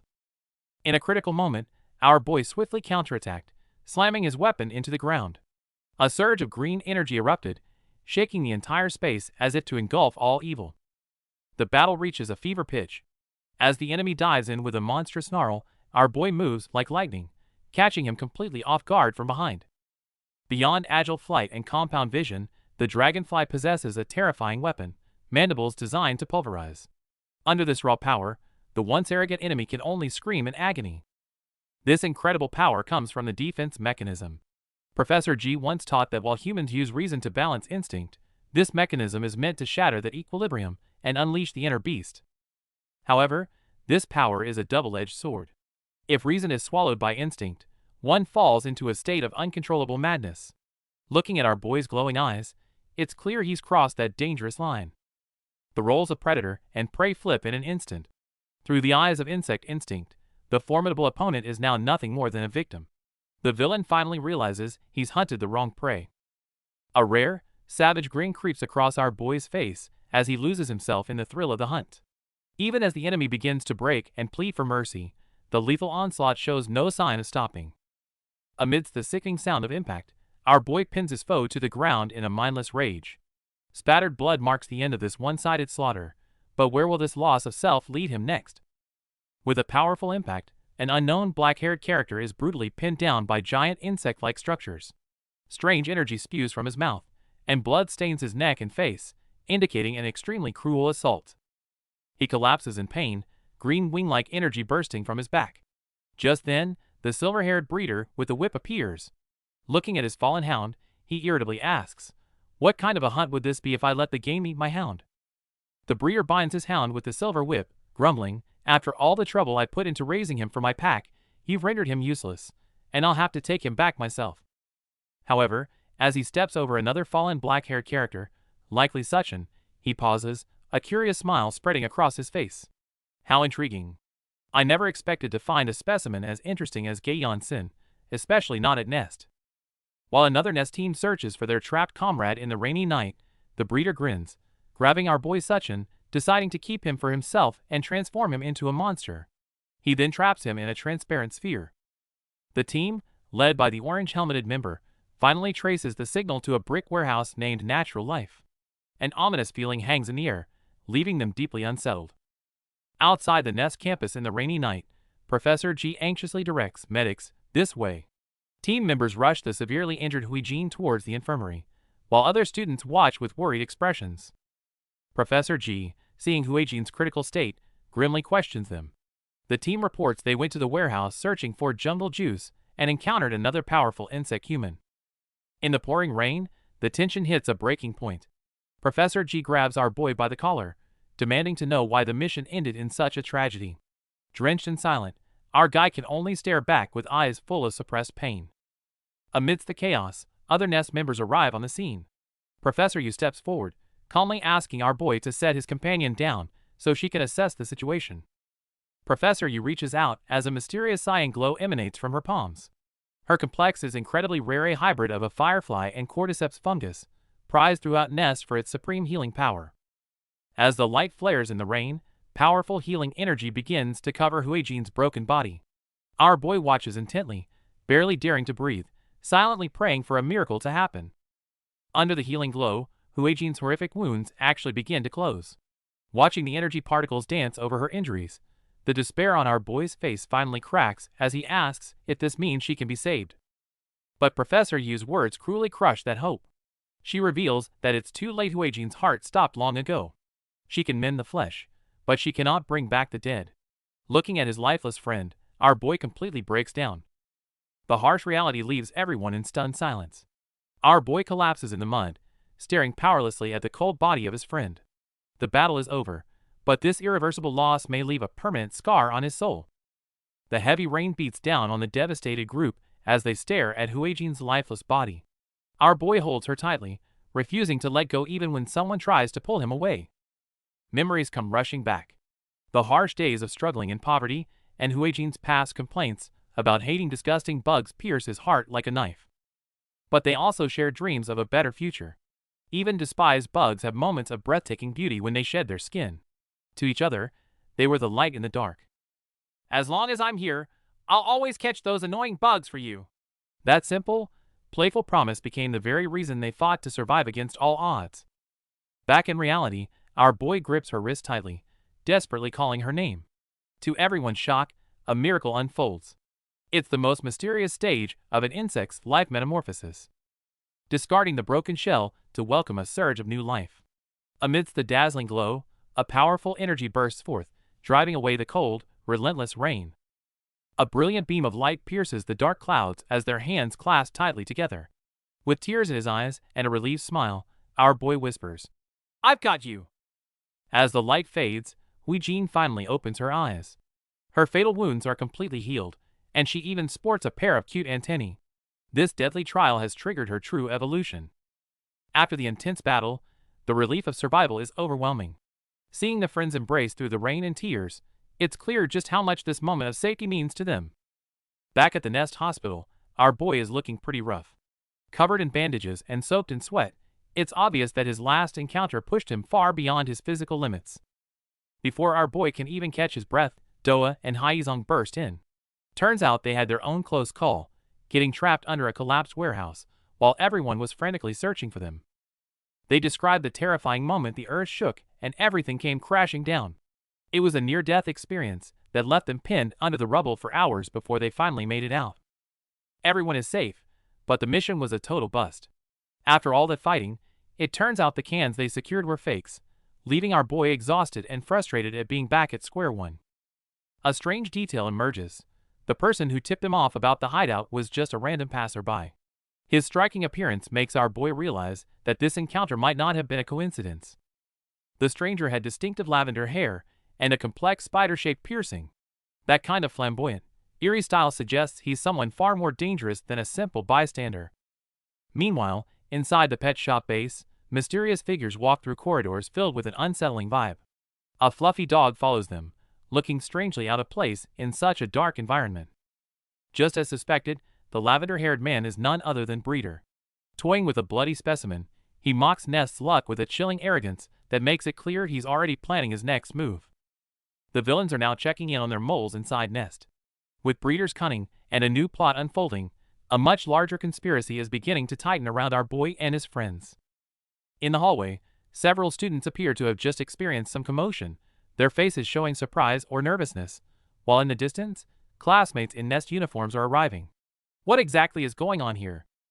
Meanwhile, a girl with blue-purple hair smiles ominously having successfully infiltrated the first-year students. She hints that a little fun is about to begin, suggesting trouble is brewing. Flashback a few days, an unusual assignment to find jungle juice had our boy and his team completely frazzled. But as the deadline loomed, they hadn't found a single can, leaving everyone feeling frustrated and tense. Faced with these results, Professor G unsparingly pointed out that not a single group had found the target. The students grumbled, arguing it was an impossible task, with no clues even online. Professor G, however, was unfazed, even a little smug. He pressed a button on his remote, revealing that the true purpose of the assignment wasn't to find the juice, but to make them realize how difficult it was to acquire. Professor G gravely explained that Nest was currently facing immense difficulties in acquiring jungle juice, so much so that only 2 or 3 vials of the Cinderella cure might be made this year. He revealed that outside the academy, another faction of insect humans was actively collecting this precious resource. The screen shifts, displaying surveillance footage and data cards.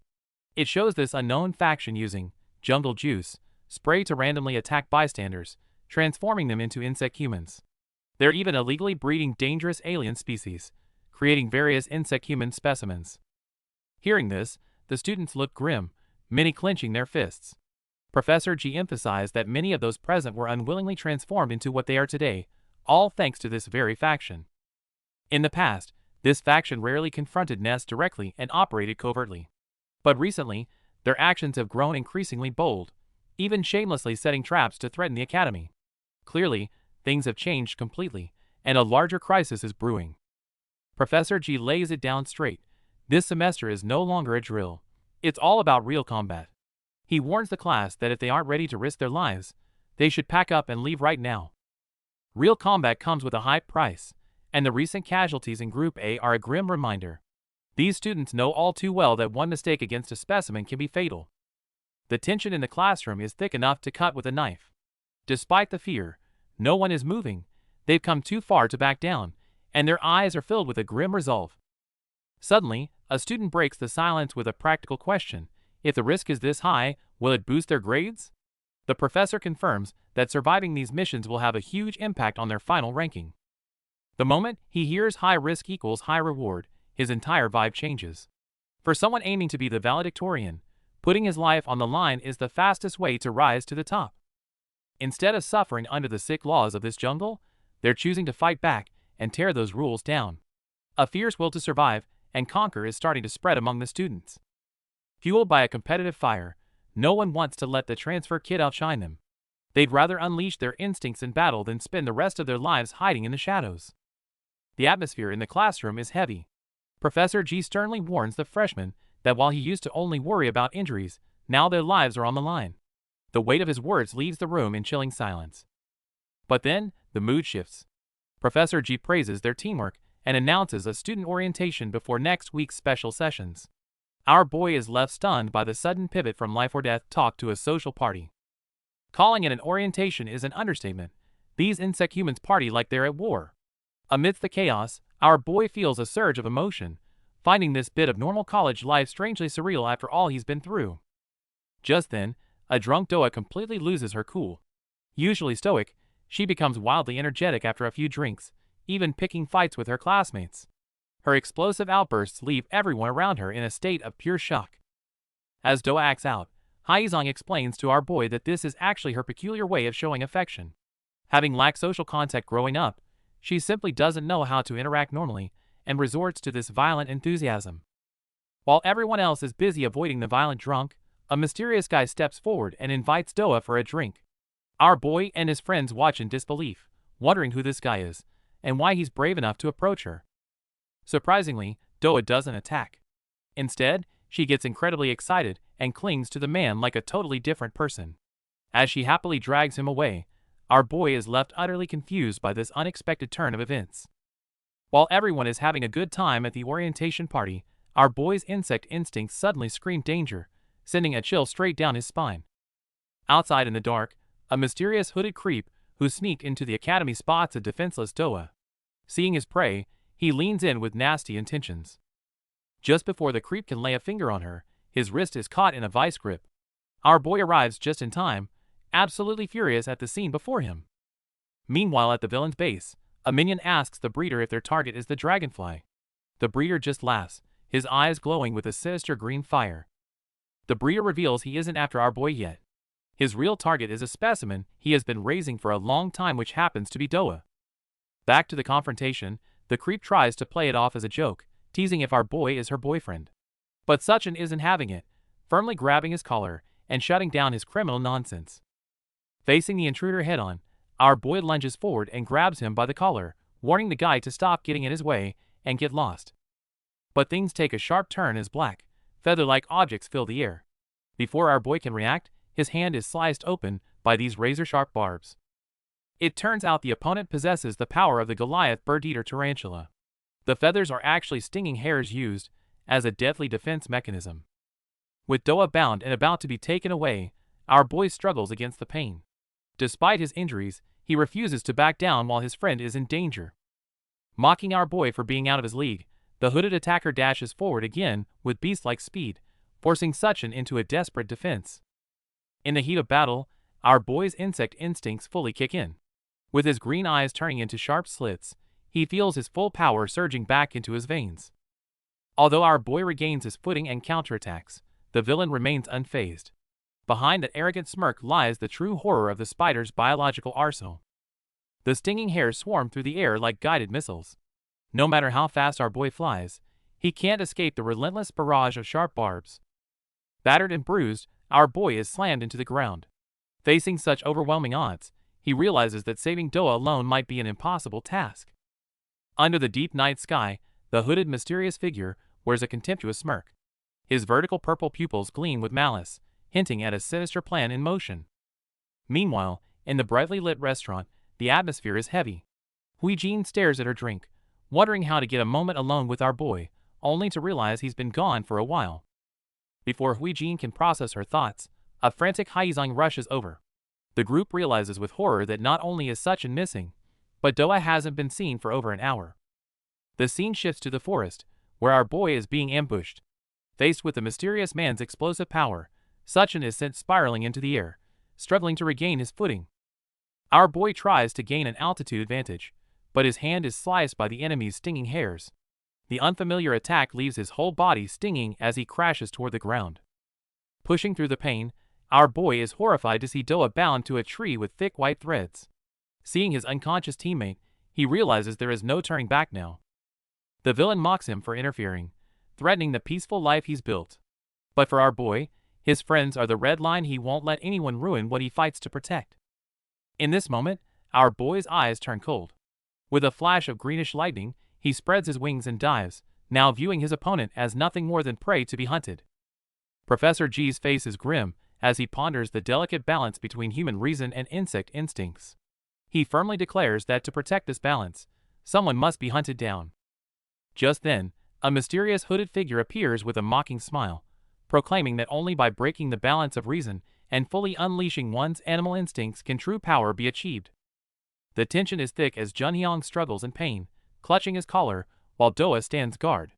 Just as they're whispering, a sudden sound at the door puts them both on high alert. It turns out to be just a girl announcing lunchtime. Suddenly, our boy finds himself in the middle of a bustling cafeteria, completely bewildered by the sudden change in scenery. Taking in the warm yet unfamiliar surroundings, our boy wonders where they've ended up. It turns out they're at the Angel Orphanage, a peaceful sanctuary far away from the chaos. As she eats, Doa reveals a vulnerable side, telling our boy that this countryside orphanage is her childhood home. The old brick building holds the weight of all her early memories. The kids are fascinated by Doa's tale, poking and prodding it like a new toy. To keep them calm, she has to pretend it's fake, leaving our boy watching the awkward scene. Despite her growing irritation at the kids' constant touching, Doa keeps her cool for their sake.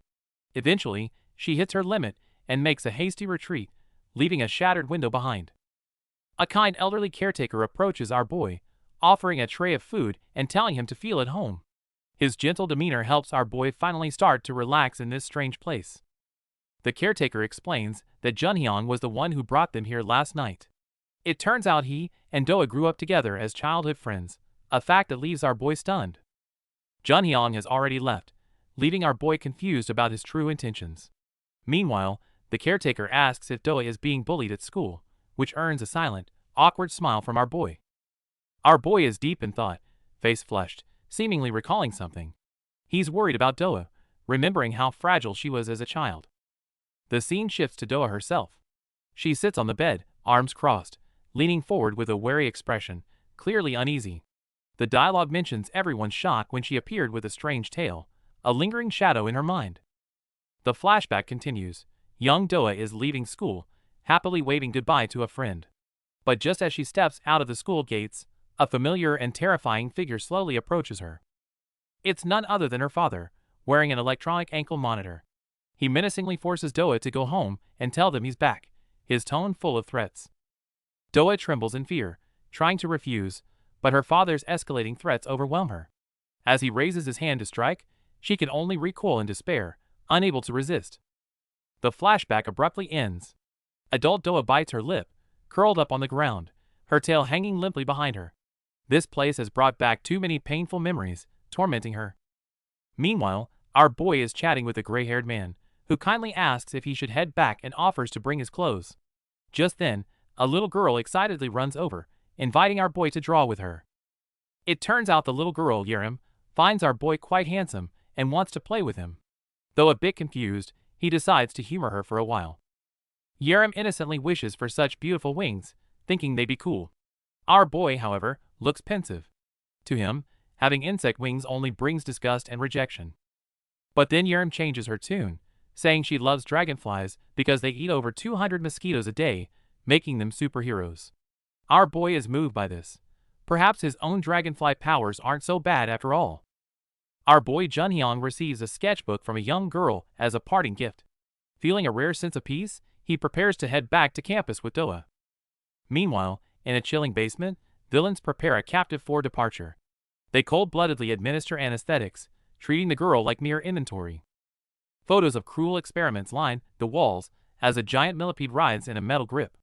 To these pet shop members, insect humans are nothing but valuable products. They even use specialized sprays to ensure the products remain undamaged. Every move is calculated to preserve the market value of their captive specimens. Suddenly, a knock at the door interrupts them. Junhyang peeks in, claiming he's lost and looking for a bathroom, a weak excuse for being in a restricted basement. As they call out his trespassing, Junhyang drops the act. He coldly admits his intent, and the confrontation explodes into a chaotic cloud of purple gas. Amidst the struggle, Junhyang reveals the sketchbook. It turns out the children saw everything, capturing the villain's dark deeds in their innocent drawings. Recalling Doa's suffering, Junhyang's gaze turns ice cold. He declares that while he respects humans, these monsters don't deserve an ounce of his mercy. A curious child discovered a strange drawing at the orphanage, the symbols within leaving him deeply puzzled.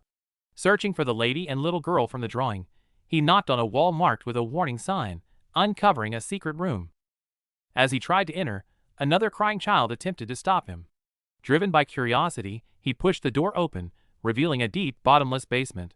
He couldn't help but wonder, why would an orphanage have such a hidden place? Meanwhile, a seemingly calm black-haired boy watched it all from a distance. Seeing the curious child trespass into the restricted area, he merely sighed, "Well, I warned him." Upon entering the secret room, the curious child discovered not only strange glowing drawings, but also a group of mysterious figures in white robes. He was clearly in deep trouble.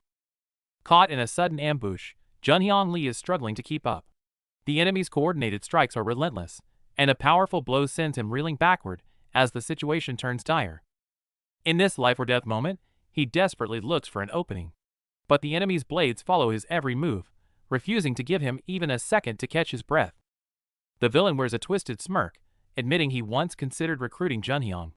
But now, he's decided that a dead body would be far more useful to his cause. The scene shifts to a quieter moment. Junhyang brings some clothes to Doa. Despite his usual cold exterior, there's a faint, uncharacteristic trace of concern in his eyes. Suddenly, a massive tremor from the basement catches them off guard. Doa's scorpion instincts flare up, sensing a growing, sinister presence deep within the facility. Junhyang grabs Doa, demanding she remember her life before becoming an insect human. He's trying to pull her back to reality, urging her not to lose herself to the monster within. Agonizing memories flood back as Doa recalls her abusive father.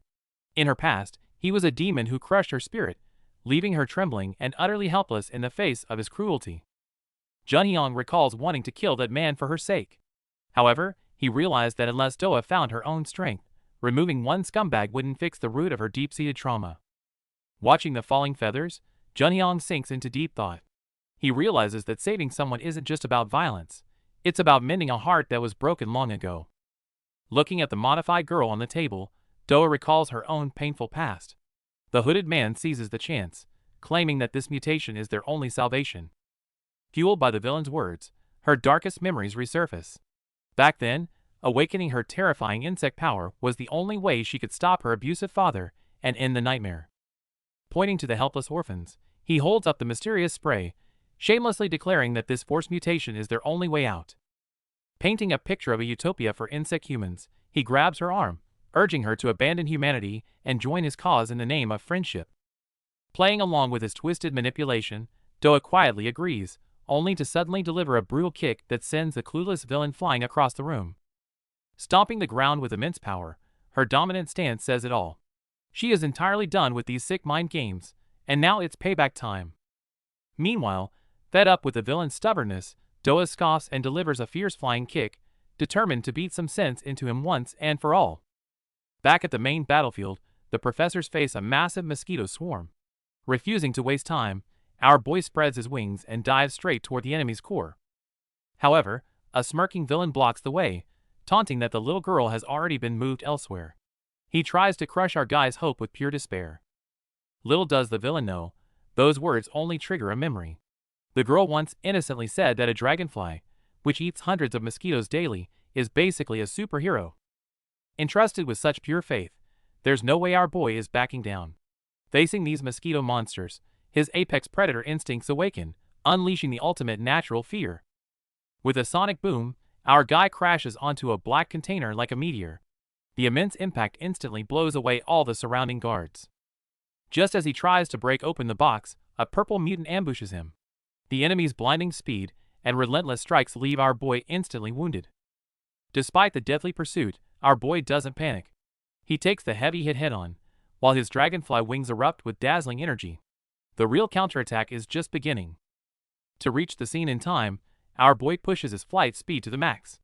Despite the harsh wind bringing him to tears, he fights through the pain and keeps soaring forward.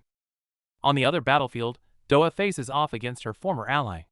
The villain thought he could easily talk her into surrendering, but now realizes force is his only option. The villain fires a barrage of stingers, but Doa effortlessly dodges with her insane agility. She counters with a heavy punch to his face, mocking his cheap tricks. Realizing his stingers can't pierce her exoskeleton, the villain fiercely counters with a heavy punch of his own. The brutal hand-to-hand combat instantly escalates the fight. But Doa is clearly on another level. With a furious roar, she violently slams him into the ground, arrogantly claiming she went easy on him after the brutal takedown. Just as she takes a breather, the sneaky bastard hijacks a car and speeds off with the hostage. Furious, Doa sprints desperately after them, screaming curses.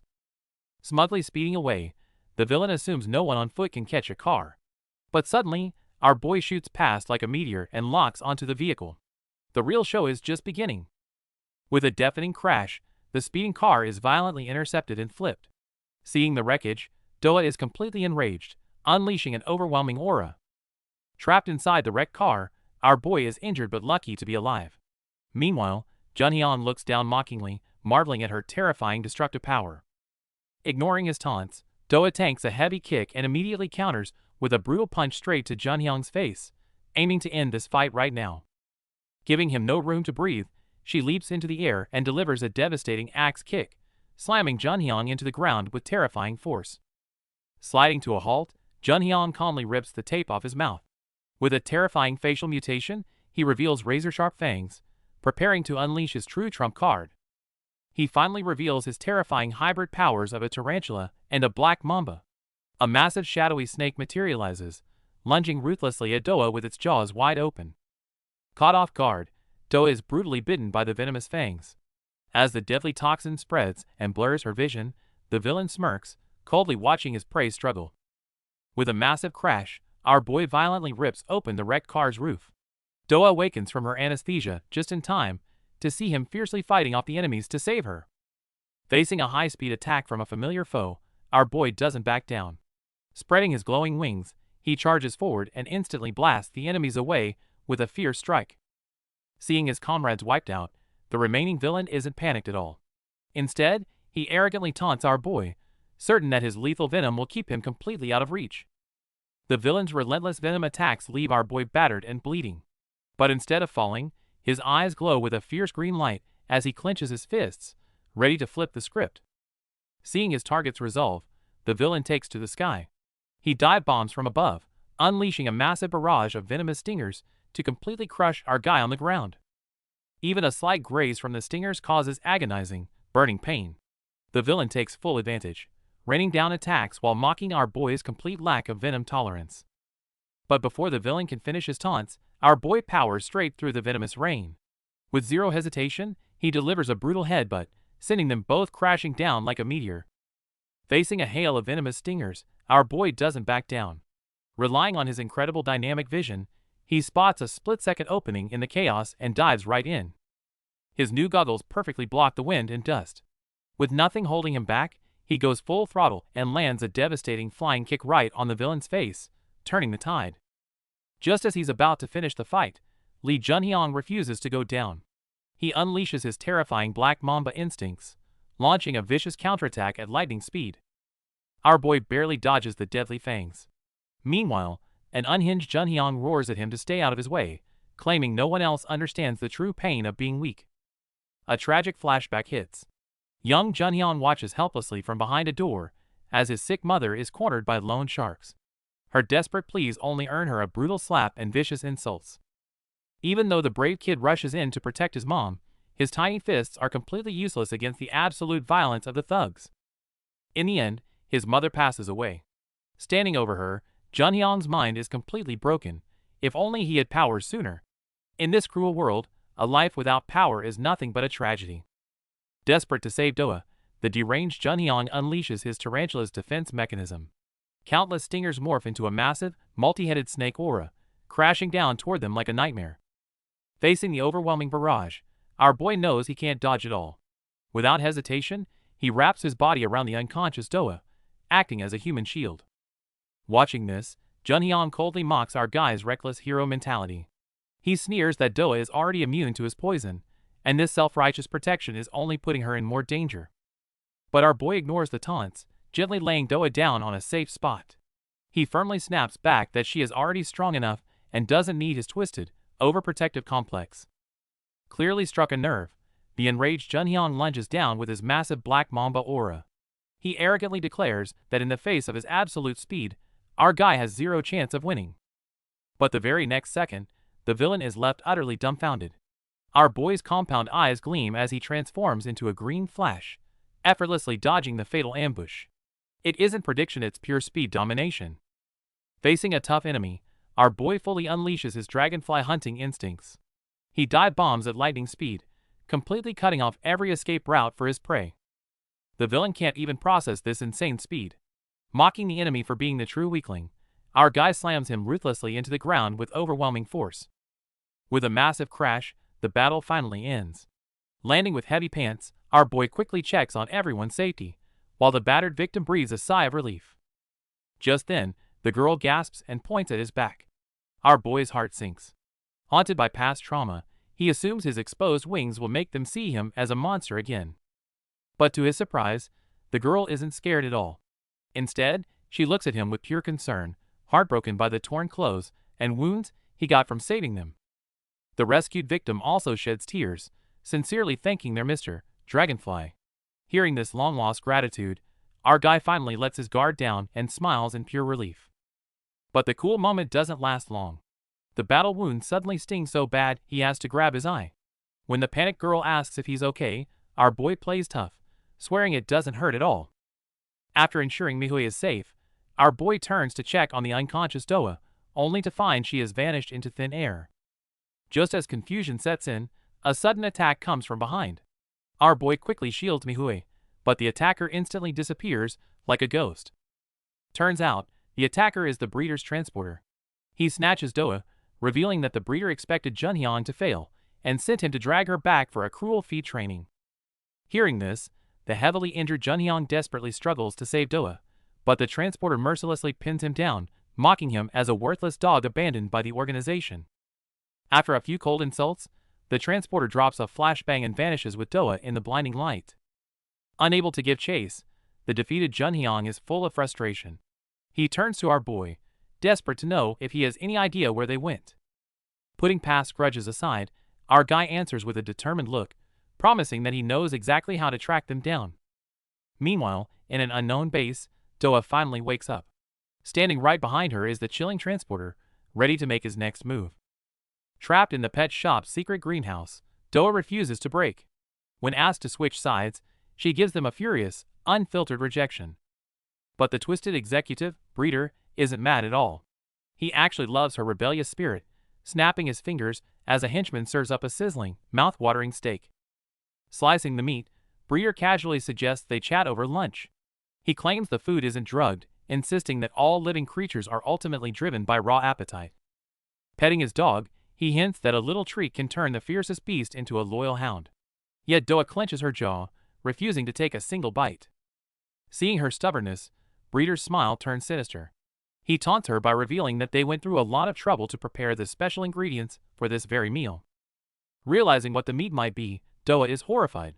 She screams and struggles frantically against her bindings, but Breeder coldly laughs, mocking that eating isn't her choice to make.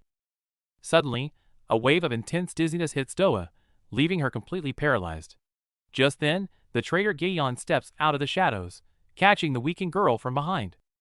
Taking in the chaotic scene, Gaeon glares coldly at Breeder, warning him that whatever he called her here to see better be worth her time. Smirking, Breeder proudly explains his feed training. By getting insect humans addicted to this special meat, he can shatter their willpower and brainwash them into obedient monsters. Leaning into the helpless prey, Gaeon whispers, like a devil in Doa's ear, tempting her with this twisted power. Our fierce girl is truly backed into a terrifying corner. Deep in the underground base, the villains are using glowing, eerie chunks of meat to cruelly brainwash the captured insect humans. Even though the victims remain conscious, one bite of this meat turns them into out-of-control monsters, who see their former friends as tasty snacks. Just as the villains are gloating, a sudden massive explosion rips through the area, forcibly interrupting their twisted brainwashing ritual. Meanwhile, to track down the invisible enemy, Junhyang uses his tarantula abilities to cast a massive sensory web across the forest, leaving the target nowhere to hide. But his smug smile doesn't last long. A terrifyingly powerful enemy suddenly appears and pins his ally down, making our boy instantly tense up. Tightly guarding the unconscious Doa, our boy finds himself deep in enemy territory.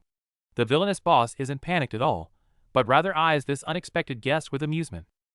Feeling the oppressive aura, our boy immediately recognizes him as the dangerous guy from the warehouse. To make matters worse, the traitor Gaeon Sin is also present. They finally notice what's wrong. Purple lightning marks are glowing on Doa's neck. She's been entirely controlled by neurotoxins and Gaeon Sin's abilities this whole time. To completely break Doa's will, the villains use a cruel feeding method, forcing her to consume insect human flesh to turn her into an addicted slave. Unable to watch his companion suffer, the collaborator who made a deal with the villains finally snaps, furiously demanding why they broke their promise to spare the orphanage. Unfazed by the threat, the villain simply puts on a mocking smile and pulls out a tablet, offering him a virtual tour of their so-called secret breeding lab. The screen reveals a horrifying truth. The innocent orphanage children have been mutated into cannibalistic monsters. The villain twistedly calls this gruesome torture perfect training. Realizing he's been completely played, the collaborator loses his mind. Roaring with fury, his eyes glow purple as he launches a suicidal charge at the scumbags. Just as his strike is about to land, the brainwashed Doa is thrown in front as a living shield. With a terrifying spitting kick, she shatters his fangs instantly. Stunned by Doa's overwhelming power, the collaborator learns the dark truth. The villain altered her nervous system, using a force doping method to completely uncap her deadly scorpion instincts. Doa unleashes the absolute power of the Emperor Scorpion. Her hardened exoskeleton forms a devastating gauntlet, ready to crush anything in her path. The two clash in an explosive burst of energy. Our boy is knocked back, completely overwhelmed by Doa's terrifying, uncontrolled strength. Watching from the sidelines, the villain gloats. He used venom to trigger Doa's deepest trauma, turning her into a mindless predator to force a battle to the death. Doa! Snap out of it! Refusing to fight his friend, our boy desperately yells out, hoping to break through the villain's mind control. But in that moment of distraction, sticky spiderwebs suddenly bind his limbs. The villain smirks, mocking that a web is the perfect final resting place for a dragonfly. Pinned down and burning with rage, our boy furiously questions the mastermind. Why are you doing this? Why turn innocent kids into monsters? His sheer rage triggers his predatory instinct. The villain brushes off his charge, only to be struck in the face by a blindingly fast blow. The villain is completely stunned by this sudden burst of speed. But for our boy, this brutal counterattack to avenge his friends has only just begun. Our boy explodes with incredible speed, landing a heavy blow that triggers a massive energy blast. But instead of backing down, the sick creep actually smiles at the sheer violence. The tables turn in a flash. The breeder unleashes his water spider powers, ensnaring our boy in relentless streams. Watching him struggle, the twisted villain declares that wild prey is the most fun to tame. Weaving deadly webs, the breeder reveals his twisted obsession. But our boy isn't about to give up. Gritting his teeth against the crushing water pressure, he charges forward for another desperate strike. Suddenly, the rain turns into an inescapable cage.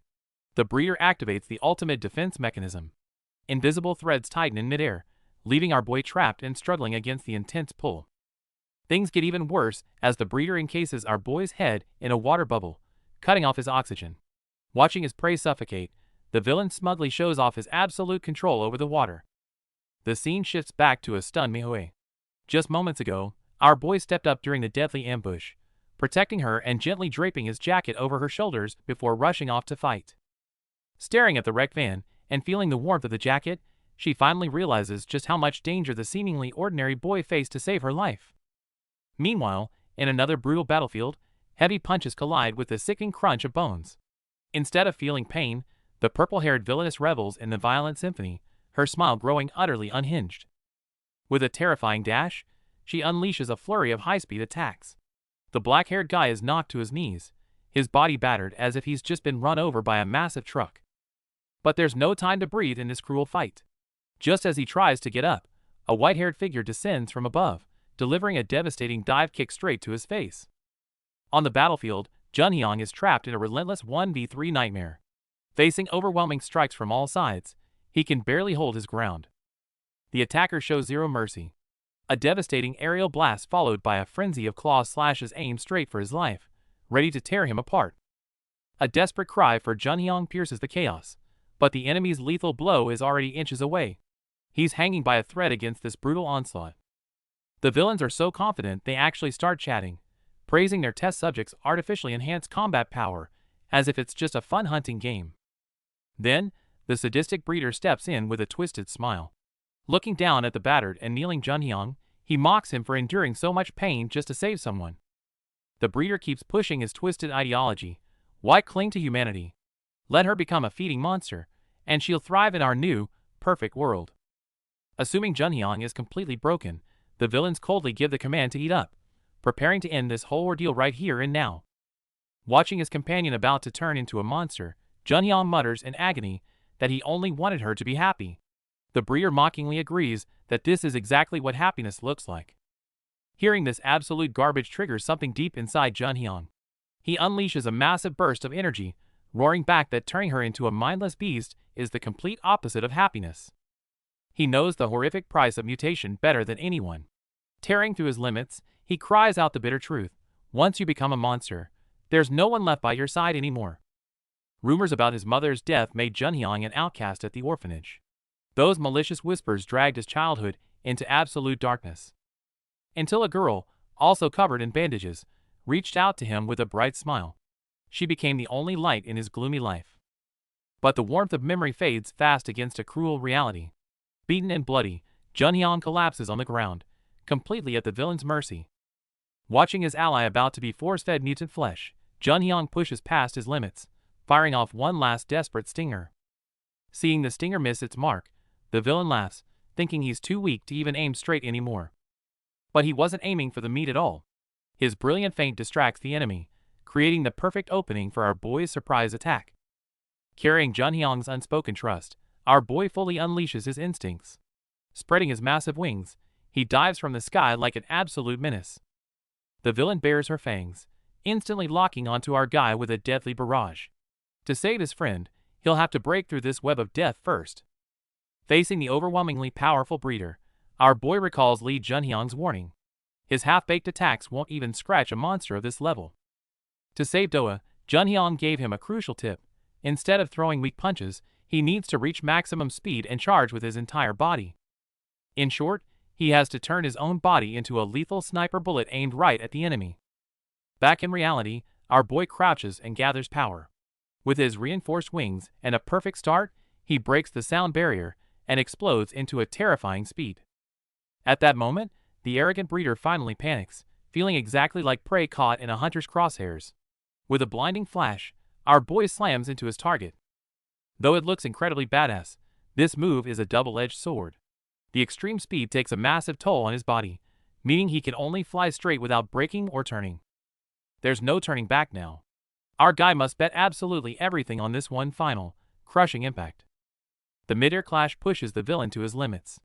Barely surviving the impact with a web, he finds himself thrillingly challenged by our boy's monstrous strength. To end this once and for all, the villain unleashes the diving bell spider's ultimate defense, instantly trapping them both inside a massive sphere of water. Caught completely off guard, our boy is dragged into the deep water. Stripped of his strength in this hostile environment, he is effortlessly pinned down like helpless prey. Looking down at his defenseless prey, the villain arrogantly scripts the tragic ending. Once he drowns here, he'll wake up brainwashed as a mindless, bloodthirsty monster. Freezing water fills his lungs as his consciousness fades. Terrified by the thought of losing his last shred of humanity, our guy silently screams for help in total despair. Just in the nick of time, a terrifying surge of energy crashes down, completely shattering the indestructible water sphere in a single blow. The arrogant villain is left completely speechless. As the water clears, a warm hand reaches out to save him. Hearing a familiar voice teasing his near-drowning experience, our boy opens his eyes in pure disbelief to see Hui Jin. It turns out Hui Jin didn't waste a single second calling for backup. With Nest agents now swarming the night sky, the ultimate counterattack is finally about to begin. Facing the crisis, our boy recalls Professor Ma's tip. Nest security agents had tailed the traitor Gaeon Sin, which led them right to this spot. A few hours earlier, the trailing security agent was hiding in the shadows. But Gaeon seemingly vanished into thin air with a mysterious accomplice, leaving the agent completely baffled. Fortunately, the trail wasn't completely lost. Back in the present, our boy reassures Hui Jin that the innocent girl caught up in this mess is safely protected by Nest. Just as Hui Jin sighs in relief, danger strikes. Using his kinetic vision, our boy spots a deadly incoming threat and fiercely yanks Hui Jin back, narrowly dodging a high-speed crash. As the dust settles, the attacker is revealed to be their comrade Doa. Her purple glowing eyes prove she's being mind-controlled by venom, while the traitor Gaeon steps out with a wicked smirk. Seeing their friend turn into a ruthless puppet, the team knows words won't work. They grit their teeth and launch a blazing fast counterattack, trying to literally knock some sense into Doa. Gaeon isn't about to let that happen. Mocking their efforts, she fiercely intercepts the attack. Without hesitation, our boy spreads his dragonfly wings and dive bombs her, aiming to break the defense line. But it's a trap. Gaeon effortlessly deflects the strike and counters with her deadly marionette threads, snagging our boy's head. To make matters worse, the breeder's nightmarish diving bell spider defense mechanism is fully activated. Facing overwhelmingly powerful enemies, our boy is completely immobilized by their silk threads. The villains emit a dangerous aura, their strength seemingly rivaling even Professor G's. Realizing they can't win a direct fight, Suchin urges Hui Jin to escape with their allies while he buys time, but she immediately turns him down. Instead of backing down, Hui Jin flashes a confident smile. She reminds him that they are far from fighting a losing battle alone, as their reinforcements have finally arrived. Right on cue, Haizong bursts onto the scene like a cannonball, sending an enemy flying. Furious at the sight of his battered friends, he vows to make the attackers pay. Just as the purple-haired villain prepares to counterattack, she is caught off guard and tightly bound by a sudden web of silk. This unexpected crowd control leaves everyone stunned. It turns out that their allies have arrived just in time to repay a past debt. They not only suppress the enemy, but also successfully rescue the hostages, completely turning the tide. However, the purple-haired woman remains entirely unfazed by these little tricks. She scoffs at their efforts, seeing them merely as weak bugs waiting to be crushed at once. Before she can even make her move, a sudden explosion sweeps across the battlefield. From the roaring flames, a terrifyingly massive shadow slowly emerges, signaling that the real nightmare has just begun. Seeing his students pushed to the brink, the fiercely protective professor finally arrives.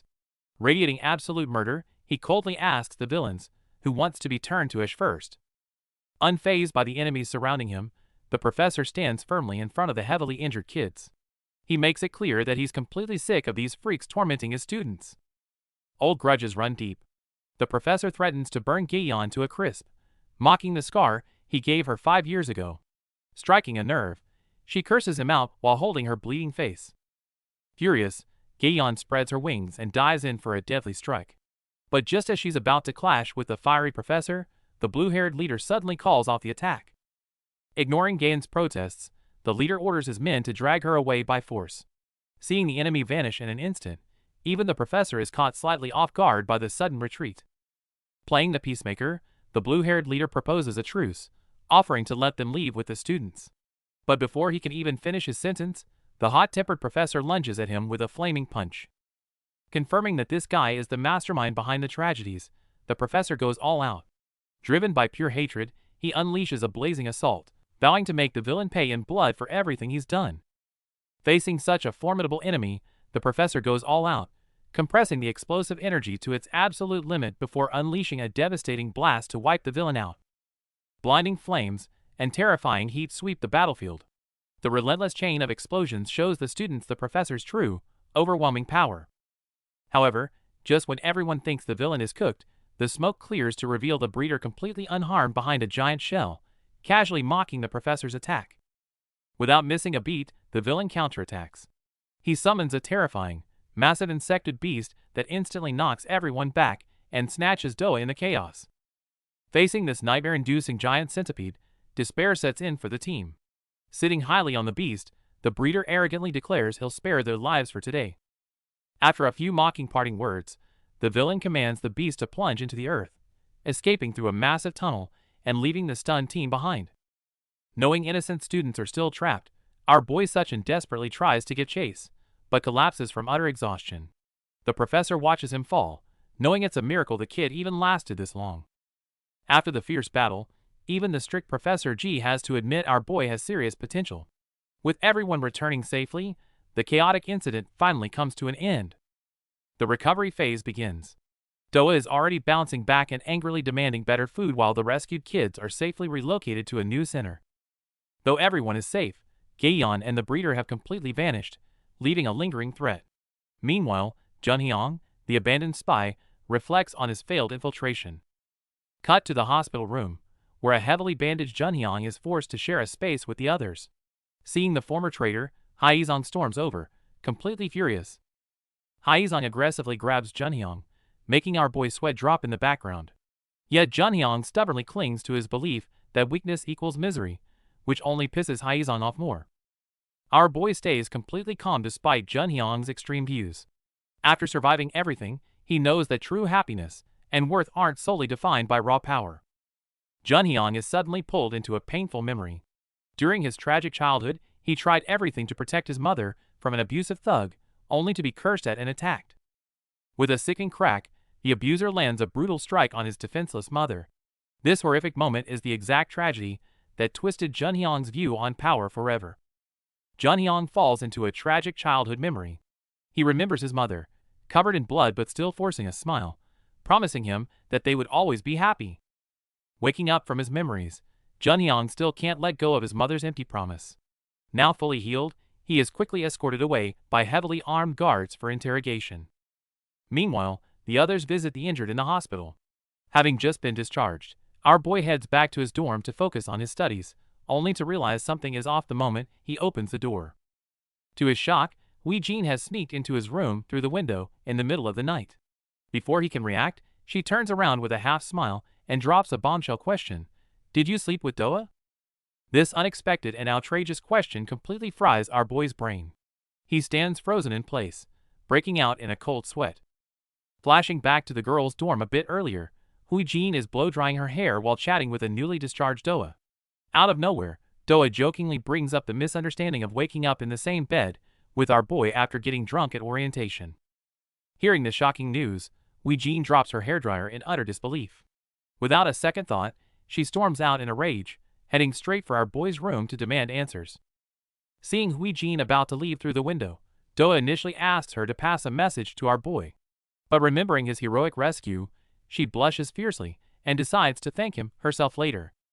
Turns out Wee-Jean went straight to our boy's room to interrogate his relationship with Doa. Facing her knuckle-cracking, sweet but deadly interrogation, our guy is instantly sweating bullets. Dropping to his knees to save his life, our guy frantically explains he's completely single and has never even held a girl's hand. Realizing her massive, jealous overreaction, Wee-Jean intensely blushes. But Wee-Jean quickly recalls he was hugged by his old crush Manhwa, immediately bringing up the old history. With his poor Dragonfly memory, our clueless guy panics and desperately denies everything. Dropping the panic, our boy suddenly looks at Wee-Jean with absolute sincerity. Remembering all the time she risked her life for him, he earnestly declares his wish to repay her kindness. Caught off guard by his honesty, Wee-Jean leans in dangerously close. With a playful smirk, she whispers that she's completely sure he can think of a good way to repay her. The next day at an executive meeting, the atmosphere is dead serious. The higher-ups officially announce their final decision. Nest is done defending and will prepare for an all-out war against Breeder's organization. Meanwhile, the Academy's top brass reviews the interrogation recording of the mole. Though abandoned by the enemy, he still provided some highly valuable intel. Following the clues, the fiery Professor Ma reveals a hidden laboratory where the enemy keeps all their fully mutated insect-human monsters. This isolated place, known as Black Island, is likely their main base. To play it safe, Professor G suggests sending experienced graduate students to scout it out first. However, the dean shakes his head.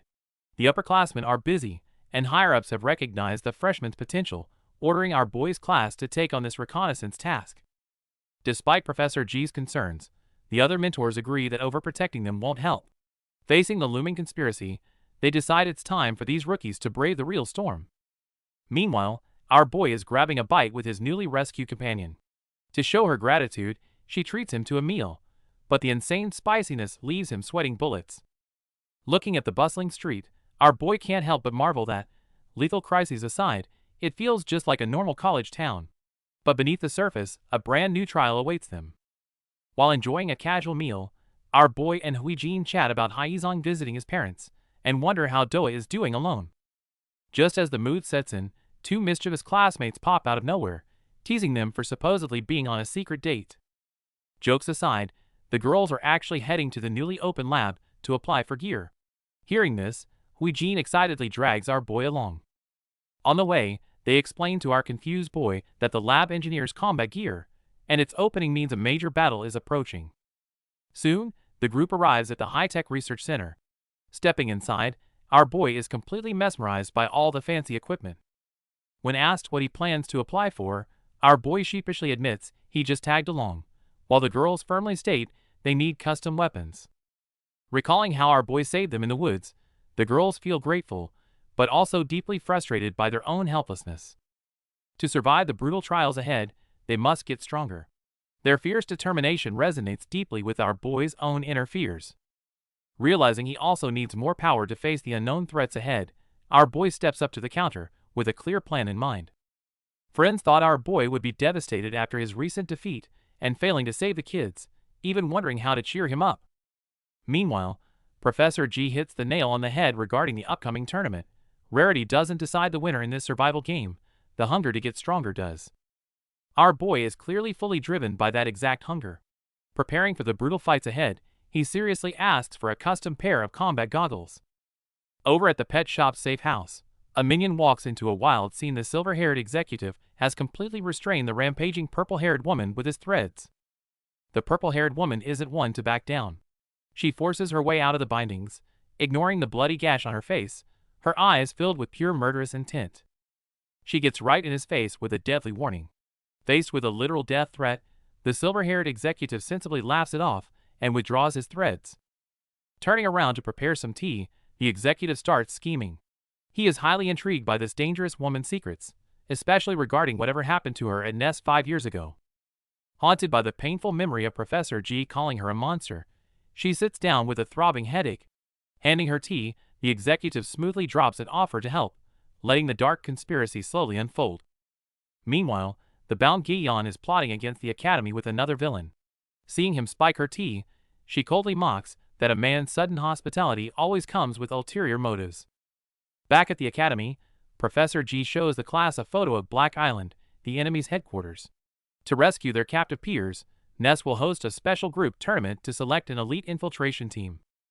While other students are excited about the chance to earn high marks, our boy looks dead serious. Everyone assumes he's worried about the victims, but his mind is actually entirely focused on his own grades. Having missed a class earlier to save Doa, he realizes his academic record is on the verge of ruin. Clutching his head in panic, he desperately vows to win this tournament at all costs. As Professor G brings up the bracket, the brutal rules are set. The class will be divided into 4 teams to fight it out, and only the ultimate victors will earn the right to step onto Black Island. The instructors announce the rules for the selection test. It's a 4-on-4 team battle using their insect abilities, but strictly no lethal moves. The victory condition is brutally simple. Each team must plant a flag to mark their base, and whoever steals the enemy's flag first wins. The students immediately catch on. This is a perfect simulation for the task force's real missions, hunting down enemy hideouts with 0 leads. Round 1 kicks off with Group A against Group B. Seeing our boy teamed up with the fierce Doa has the whole crowd hyped. As Group A quickly sets up their base flag, the match officially begins. On the screen, 2 girls from Group B immediately sprint toward their territory. They know finding a flag in a massive forest is useless. Instead, they plan to hunt down their opponents first, launching a swift aerial strike. But to their surprise, they walk right into a trap. Our boy apologizes politely, as his team instantly ambushes and ties them up, completely turning the tables. Facing a sudden and fierce attack, our boy and his partner barely manage to dodge. The opponent is using their spider abilities to swing a massive web like an iron mace. Unfazed by the heavy weapon, our boy uses his incredible dragonfly speed to counterattack. Thinking the slow mace is full of openings, his partner dives in for a combined strike. But they underestimated their opponents. Just as they close in, the other girl suddenly shoots out a barrage of tough silk threads, completely entangling our guy in midair. With no room to evade, our boy instinctively shields his partner as they crash down. The opponents pull the threads tight, using flawless teamwork to pin them. Watching from the sidelines, Professor G cracks a satisfied smile. He knows perfectly well that while our boy's team might be stronger individually, their teamwork still has a long way to go. The spectators watch in anticipation, completely hooked by the intense clash. After all, the battle to crown the strongest freshman insect has only just begun.